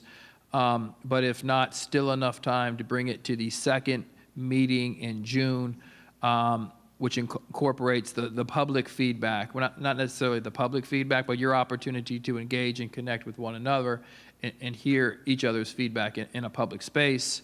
So my goal latest is the second board meeting in June. And then from there, going into July, I know Ms. Berenborg will mention it tonight, but once it is improved, bringing, this is the, in the second meeting in July, it would include the annual strategies that would be implemented for the upcoming school year. So by the end of June, we have closed out the totality of my 90-day plan. Most of my 90-day plan, not all of it, should be complete at the next board meeting, which would be realignment. We're still pending information from the budget, but that as soon as we have that budget, we'll be able to put our focus in on that particular budget. But I think it's great. You know, God works in mysterious ways. As Ms. Rosario says, the strategic plan drives the budget, not the other way around. And we've kind of, because of the global crisis, had a reprieve on the budget being delivered to us, which allows us to continue to focus in on our strategic plan, while at the same time making very strategic decisions to maximize the dollars that we'll have available for us next year to make decisions. Okay. All right. So maybe 2 weeks. I'm sorry. For sure. In 2 weeks, you'll have a plan that would only require revisions by the end of June. Okay. No, perfect, because I know we had talked about tying your evaluation to this, so I was just trying to make sure we had that. Board members, I think that's all our presentations. Dr. Moore? That is it. Thank you. That is it. So we're going to wrap this up, and we will be back at 6 p.m. Thank you.